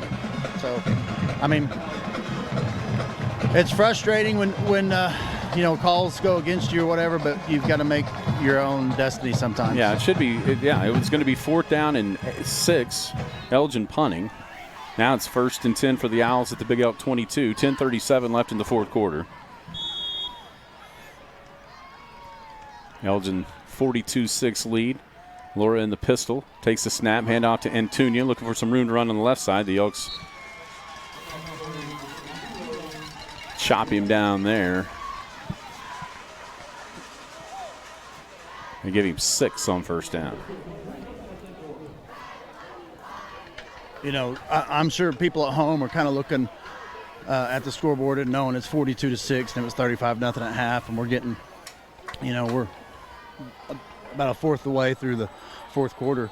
It's the same guys. Yeah. They got the exact same guys. We just, like I said earlier, we just kind of got behind the 8 ball and, kind of mountain climbed on us, and now we're playing good. Yeah, Antunia is hammered down by Colin Church that time. DeJean was there as well, as you've got Tylen Tate getting up 15 yards down the field. He'll learn from this. I mean, you're not going to face a better offensive line than what he's seeing right now. Exactly, and that's why Coach Maynard goes out and finds some tough non-district games, because if we walk into this game and we hadn't played something like this, we'd be shell-shocked. No gain, 3rd and 5. Tight end right, 2 receivers left, 1 to the right. Laura in the pistol. Takes the snap, rolls to the right, looks down the field. He's got a man open, and nice defense that time is Slade Josie. All over the receiver Adesola. It's incomplete, and it's 4th down. And I think everybody was looking to see if there was going to be a flag thrown. There's some fans over here wanting it. Looks like we're going to try a field goal at 42-6. It will be a 34-yarder for Delgado. You can hear the Elks coaches saying, watch the ball. Do not give another first down. Delgado, the lefty, middle of the field. Good snap. The hold is down. The kick is up, and it's way short, isn't it? Short, yep. Short from 34, and the Elk City Elks get a Brad O'Hara defensive stop. I mean, think about this. They should have been punting a long time ago. They get, what did they get? 35 yards on the 1 penalty, and we still hold them out. I mean, you got to think of the positives. That's a win. Yeah, it is. Yeah. Even if they make a field goal, that would be a win, because you put yourself against the 8 ball, and we ended up bowing our backs and getting a stop. And one thing you mentioned, there's some different guys coming in and out of this game at times, but the Elks aren't playing Elgin's 2s here in the second half. No. They're playing their 1s, and they've played them. I think I've seen the first sub right now, 35, coming in at linebacker. And they played them to a 7-6 basic draw. 1st and 10 Elks at their own 20, 9:14 left on the Four Seasons Heat and Air fourth quarter clock. I formation, handoff to Jaden. He's grabbed by Kephart again, 52, makes the tackle after a gain of 1. Hey, let's pause 10 seconds for station ID. This is Big Elk Football. Cool 94.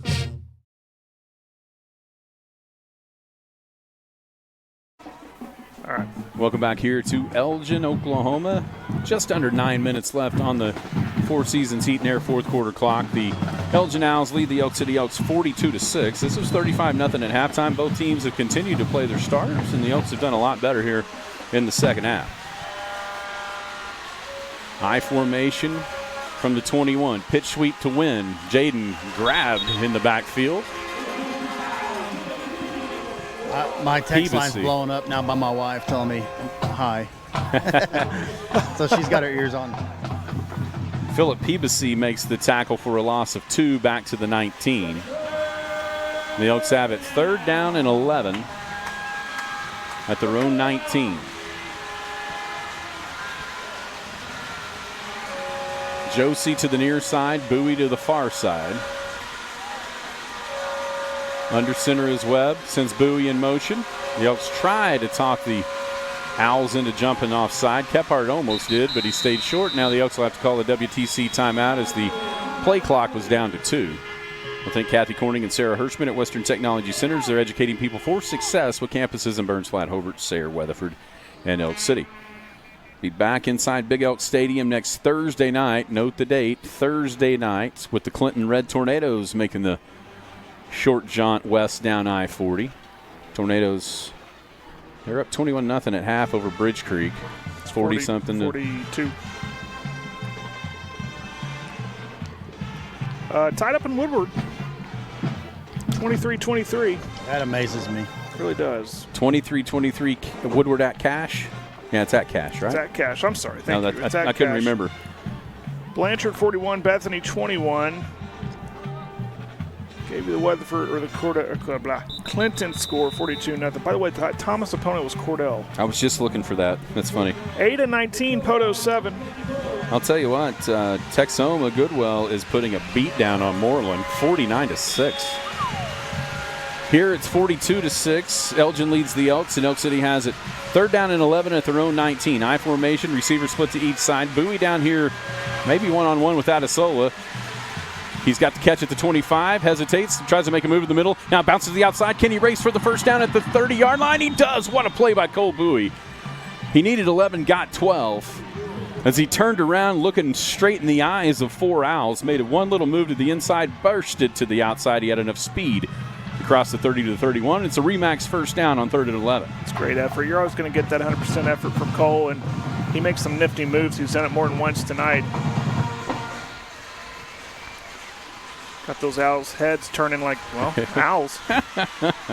Who'd I sound like right there? I see what you did there. 1st and 10 Elks at their own 31. 2 receivers right, tight end right in the I formation. Turn, hand off. That's going to be, was that Jaden? Yeah, it was Jaden. Basically, when we flipped, they jumped inside, and Colin washed the whole everything down, along with the other guys on the right side, Muse, and we ran right at that pile instead of bouncing it out. So I don't know if it was just the way that they was called, and he just didn't see it quick enough. But there was a gap on the outside. So no gain. 2nd down and 10. Jackson MacArthur is checked into the Elk City lineup. He's going to split out there with Bowie on the far side of the field, the open side of the field on the right. Play clock down to 5. 2nd down and 10. Under center, dropping back, and Webb. He's going to be chased, and he is hit hard. Incomplete pass as Peabody hammered him. He got the ball loose, incomplete. It's 3rd down. Blind side, and Webb never saw it coming. I was just going to say, I like seeing Jackson out here at receiver because Jackson is one of our fastest kids. Was he indeed throwing it? He looked like he was throwing it, but I think he was trying to keep it where it didn't come out of his head. You know what I'm saying? Yeah, it looked like the momentum of the hit jostled his arm going forward. But man. Yeah, his arm was going forward, but I don't think it meant to go forward. I think he was thinking, oh crap, I better hold on to this ball. Yeah. The Elks are going to have to call a WTC timeout. Last one. With 6:50 left to play here in the Four Seasons Heat and Air 4th quarter. We appreciate Wyatt Eaton and Tom over at Four Seasons Heat and Air, your carrier dealer, but they service all brands. Still looking for the McDonald's player of the game, the Culver electrifying play, the Barbara Dyson Ford tough hit. Of course, the Gas postgame show, Gas postgame stats coming up here. 6:50 left to play in the 4th. Any early thoughts, Denny, for the McDonald's player of the game? Well, we've got a guy that's out there still making plays, giving great effort, breaking ankles, making catches over top of people. I mean, I hate to always pick one, but I know. I know. I don't know what our yardage is at right now, but I bet he has the majority of the yardages. Yeah, one thing about this, anybody that's going to beat Elgin is going to have to figure out how to run it. And, man, it's hard to run it against those dudes. Yeah, their D-line and linebacker crew is probably one of the best in the state. 3rd down and 10 Elks at their own 31. I formation, 2 receivers to the far side, tight end set up left. Webb drops back, rolls to the right. He's got plenty of time. He throws it out in the flat. He's got a man open. Is that Easton? Sloan? Yep. Sloan dives forward. Did he get there? We've marked it far. It's been a downfield mark every single time all night, and this one's an upfield mark. Short by a yard. That's what you like to see. You got to start getting to some other guys.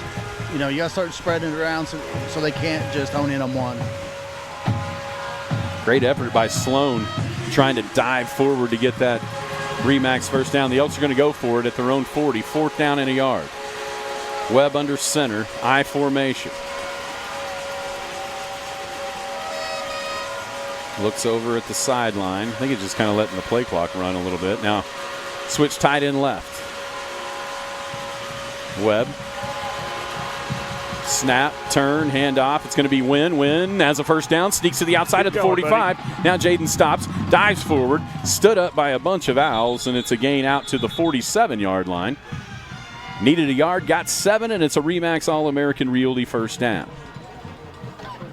You know, knowing that you're going, it's 4th and 1, getting your linemen up there and getting them down in a stance and having them wait for about 20 seconds. I mean, that's hard on them, especially if you know you got to get 1 yard, where they're coming off the ball hard and you get tired. You know what I mean? So.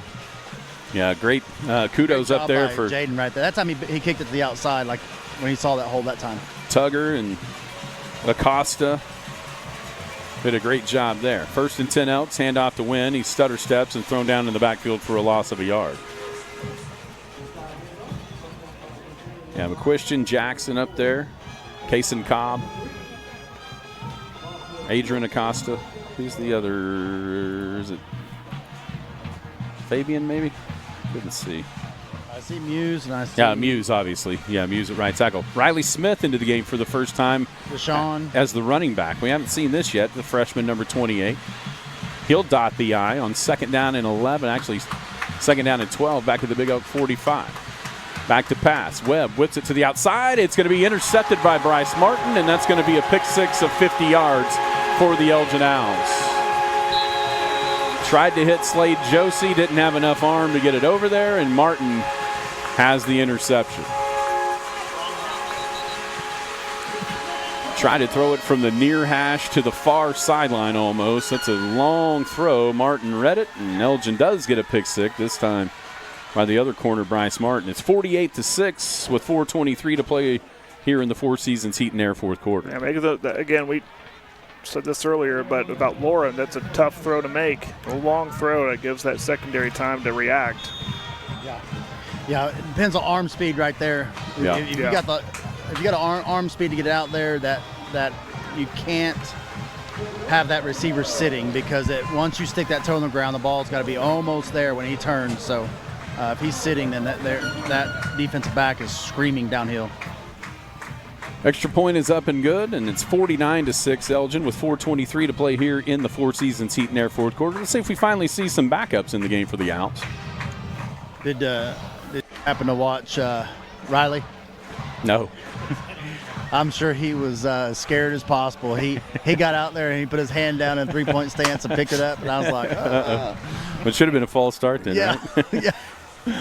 Yeah, he was moving as they snapped. The officials missed that one, and it would wipe away 7 for Elgin.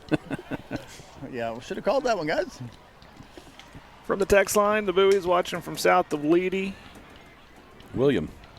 Oh, Will? Yep. The Richardson family watching from Elk City. Go Big Elks. Elkette softball. Yeah, by the way. Elk City Mudcat baseball, and why not? Elk City Pink Sox softball. By the way, speaking of softball, milestone today for Aubrey. Aubrey Pogue, 700 strikeouts. Wow. Reached that plateau today. I hadn't seen that or heard that yet. That's awesome. Carsey Kennedy and Dion watching from Elk City. Go number 44, Catch Garrett. She had 14 strikeouts of 16 batters. Yesterday? Yes. In the first I think game? That's what they said. Yeah, 14 of 16 batters. She had 14 against Medill. She had 16 yesterday against Bridge Creek in a 2-0 win. Let me tell you what she had today, too. We had a pretty good pitcher last year that had a lot of strikeouts on the baseball side, and now we've got one on the softball side. It's pretty amazing, isn't it? Let's see. It's weird how that works like that sometimes. Today, she had 10. What in the world, Aubrey? Slacker. 49 10 against a good team. Yeah, against a very good team in Bridge Creek. 49-6 Elgin. They're going to kick off in the Elite Aesthetics kickoff. High, short. Who is that? Did somebody call fair catch? Well, we got a flag. I don't know what.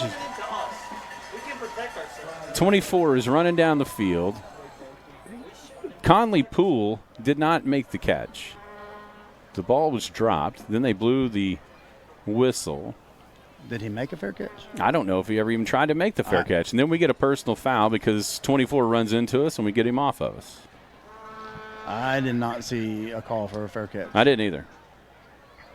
Meanwhile, back at the ranch, after the play was whistled dead, Catch Garrett got whipped over somebody's head. Didn't see that one, though, did we? Nope.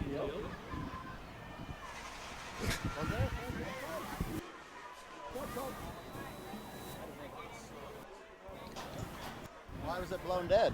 Well, that one guy waved his hand. Not the one who was catching it, but the one who's throwing I was going to say. So somebody else waved their hand. Yeah, that's what they said. First and 10 Elks. It's going to be a handoff to Riley Smith, and Riley is going to be stood up. Never fell down, Conley but shoved Poole backwards. is in at quarterback. Freddie Arvizu looks like he's at fullback. Yeah, we got a bunch of different dudes out there. Is that Friesen? Friesen's at tackle. Kingston Dixon was the tight end. Yeah, you got this one. Uh-oh, I don't have a 57. That's Jose Rivera. Jose. Jackson Edwards is out there. Austin Metter is out there. Poole is the quarterback. Arvizu the fullback with Riley Smith the tailback. Snap. Handoff to Riley. Bursts through a hole. Ducks his head. Crosses the 15 to the 16-yard line. A gain of 4. Lemons is out there. Oh, yeah. Looks like Caxton. Is that Caxton 24? Yes, Caxton Sheffield. You know, and this is what we should be doing right now. These guys should be getting some reps. You know, they're going to be seeing this live next year. Third down. They're pumping the play clock, but they're not. There they go. 3rd and 7. With 2:45 to go, Elgin leads 49-6. Poole under center. Barking orders. Takes the snap. Riley went past him. Yeah, there's nobody to pitch it to or hand it off to. Riley's hitting the hole hard. Yes, He's got some blood flowing. Yes, he does. He was past He is the a guy quarterback. that you will see. I mean, you'll be hearing his name called a bunch next year. That kid, I've got video of him squatting like 300 pounds as an 8th grader. I mean, he's just a solid. Oh, yeah. Uh-oh, we're missing a punter. That's crucial. There we go. It was that catch that just yelled, "Booey!" Yeah. We could hear it all the way up here. He's like, man, I'm not used to doing this. And he just turns his head and just shakes and smiles at him. He's standing just outside his own goal line. I think that's Richie, the return man in the Big Elk 45. Perfect snap. Cole, low liner right at Richie. Richie fumbled it. Ball's on the ground. And he kicked it out of bounds. That was unfortunate as Easton Sloan was sprinting down there trying to make a play. Yeah, he saw a fumble recovery in his future. Another good punt from Cole. He's flexing over here for that punt. Got some personal text here. Shout out from the garage with the First Lady. Go Big Elks. Who do you think that is? The Prez. Now you want to try to get the defense Brandon in Storm. Here? There you go. Oh, you got a whole bunch of them right yeah. here. Freddie, Talaferro's in there. Riley's at Riley and Lemons are the linebackers, and Elgin's going to take a knee. Here's what I don't understand. Both teams have rotated and got guys out. Mm-hmm. Let these guys get some snaps. Yeah, I agree. Yeah, I mean, yeah. It's not like you're trying to run the score up. No, it's like I'm trying to let dudes play. Let's see. One Charles more here Jones real quick. is out there. Go ahead. Cooper and I watching from Fayetteville, Arkansas. Go Hogs, I guess. That's from our man Daniel. I think I picked the Hogs this week. Yeah, there I got it too. I missed it. Tough ask for him. You've got Rush, the quarterback, takes another knee.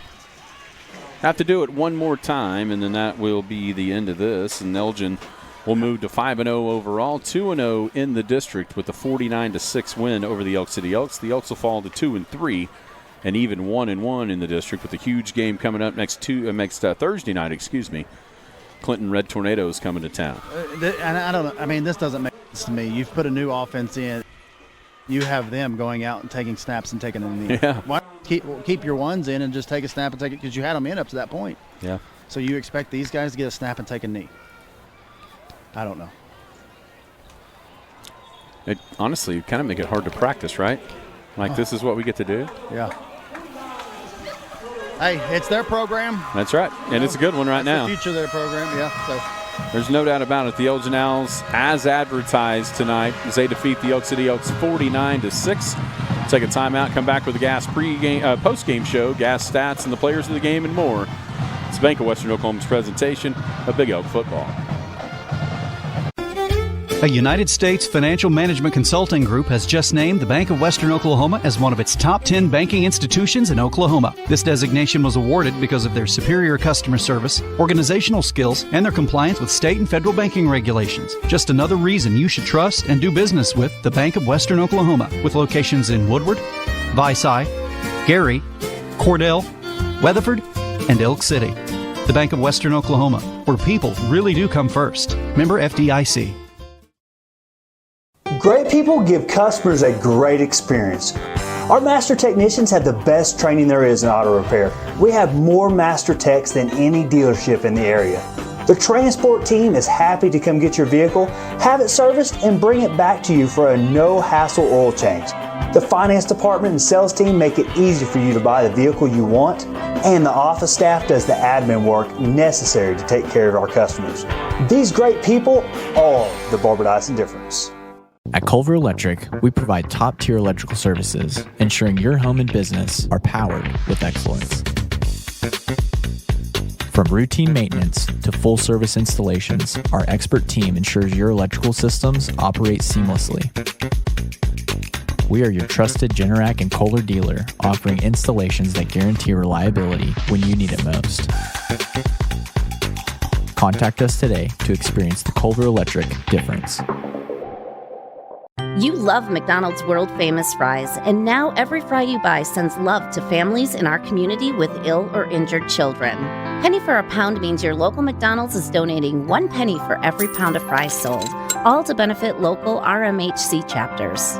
116 million pounds of McDonald's world-famous fries have been sold, raising over $1.16 million for Ronald McDonald House Charities, Oklahoma City. Share your love of fries today, because every penny counts. McDonald's in Weatherford, Clinton, and in Elk City, proudly owned and operated by the Phillips family. At Gas, we're committed to fostering the achievements of the next generation. Through the Elk City Public Schools extracurricular activities, we're nurturing talent and inspiring excellence. Our My Future benchmark testing program empowers students to reach new heights, unlocking their full potential and preparing them for a bright future. Join us in supporting our youth, because their future is our mission. Gas, powering the dreams of tomorrow, today.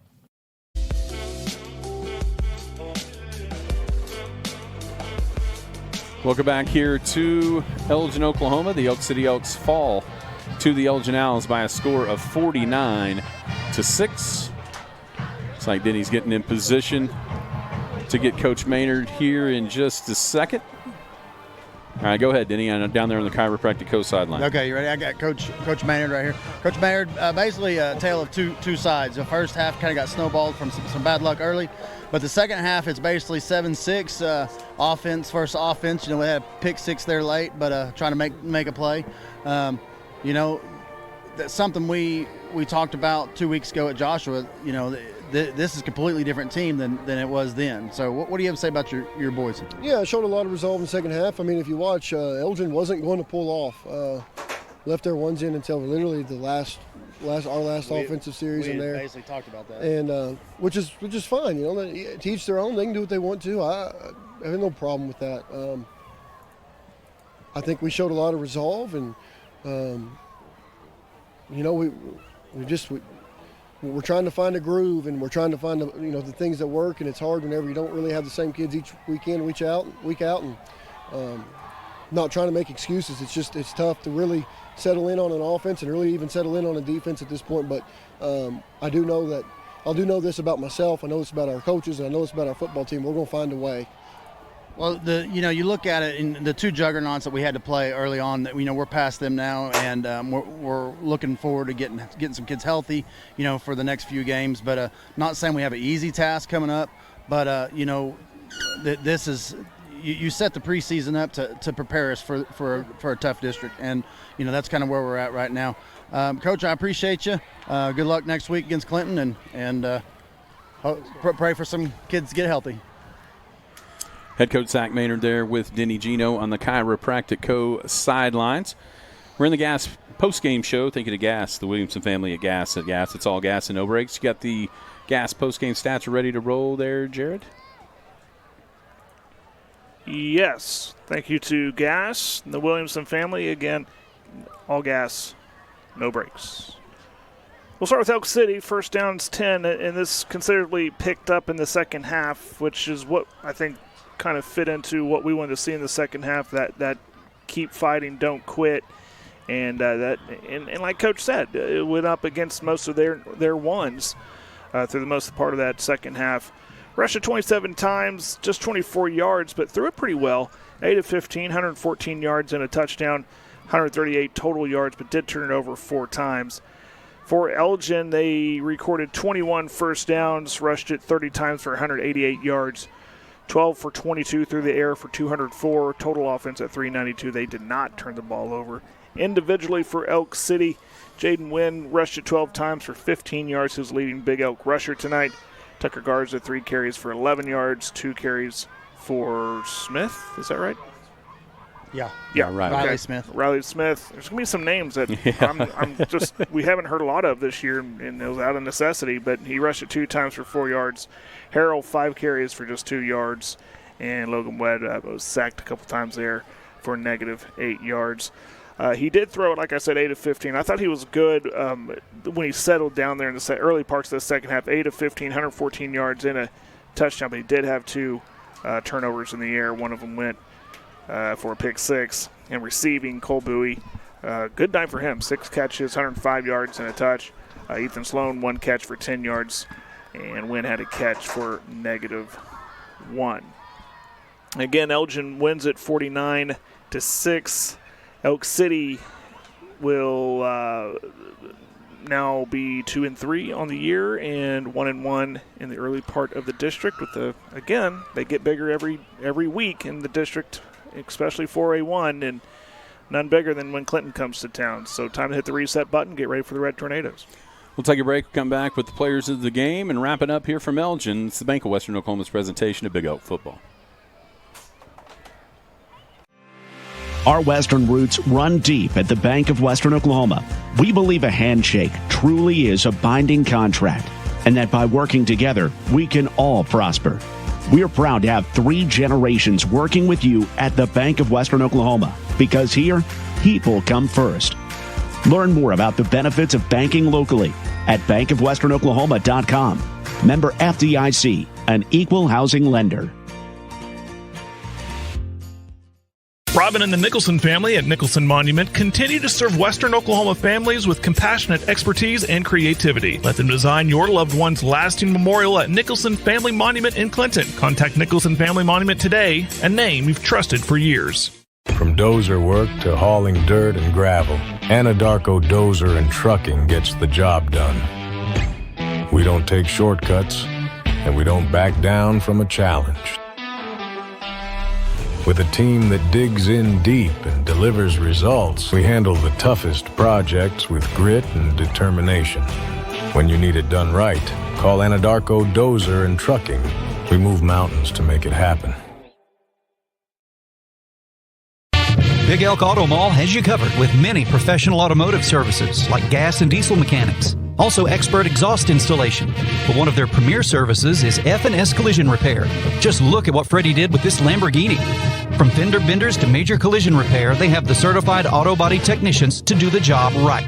Plus, the Elk City Athletic Department gets a portion of profits every year. Big Elk Auto Mall is locally owned and located just north of the Elk City Convention Center on Old Route 66. Go Big Elks!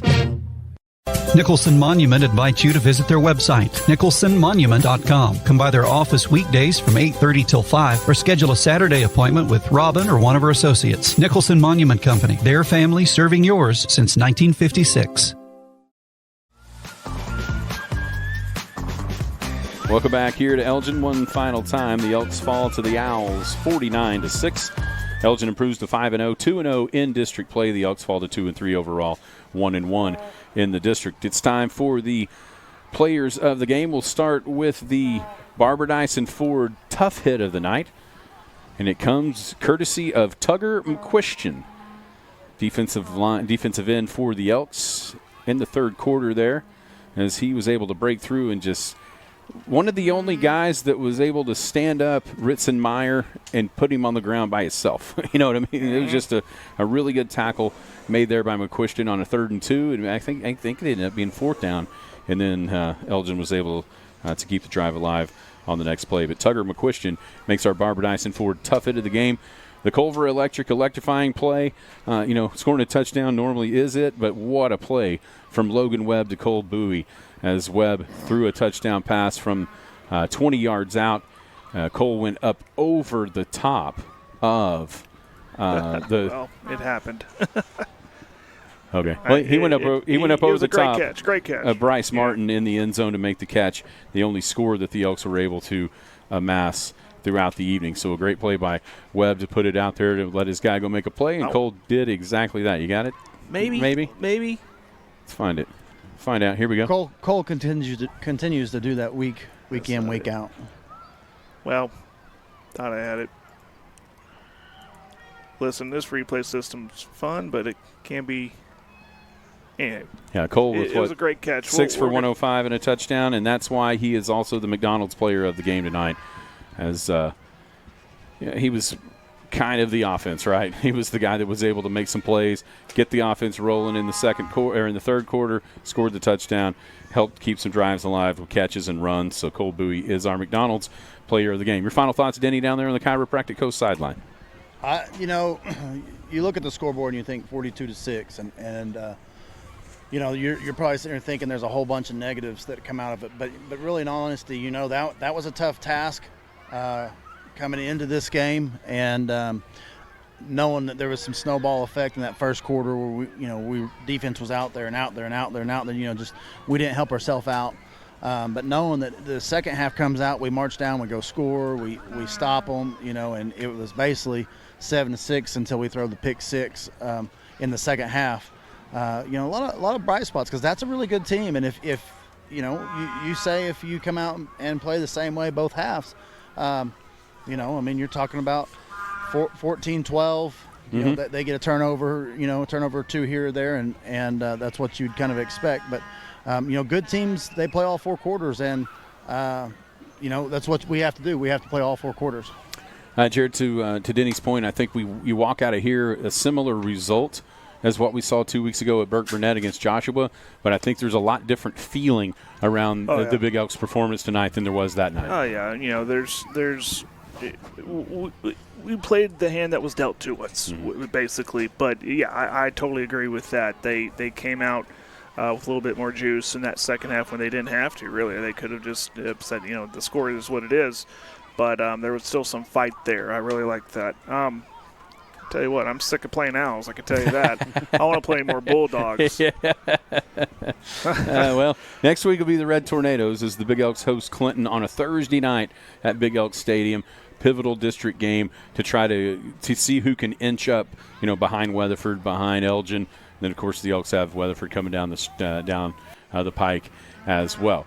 Thank you to the Bank of Western Oklahoma, title sponsor of Big Elk TV. Shout out to Wyatt Compton upstairs, man. When he didn't know he was going to have to do that. He did not know he was going to have to run the camera when he got to my office. He thought it was going to be a cool night of going probably behind the stands over there and playing football with his buddies. Instead, he did a great job up top showing all the action. We appreciate him. We appreciate Caleb on the Circle A Western Wear sideline doing a heck of a job as he does each and every week. Kate Sanford with the stats. Denny Gino down on the Chiropractic Coast sideline. Of course, Jared with all the awesome pictures that we get to see week in and week out on Big Elk TV. And for the whole crew, I'm Aaron Kauk. Go ahead. So, hold on. You're going to give Wyatt more props for his camera work than his interception to end the game against Clinton. Come on now. Hating, bro. He did make an interception in an 8th grade football game to beat Clinton on Tuesday. That was a great one, That is true. So we'll give him some props for that as well. And now we're going to have to figure out a way to stuff his head inside of the Hummer to get him back to Elk City. He's got his thumb up there. All right, one final time from Elgin. The Big Elks fall to the Owls 49-6. This has been the Bank of Western Oklahoma's presentation of Big Elk football. Thank you for tuning in to this presentation of Elk City Athletics, presented by the Bank of Western Oklahoma, where people come first. Big Elk TV are a part of the Paragon Communications Network, and any distribution or rebroadcast without permission is strictly prohibited. Paragon Communications is owned and operated by Blake Brewer. General Manager is Gabe Edney. Sports Director, Sean Wilson. Once again, thank you for tuning in. Until next time, go Big Elks.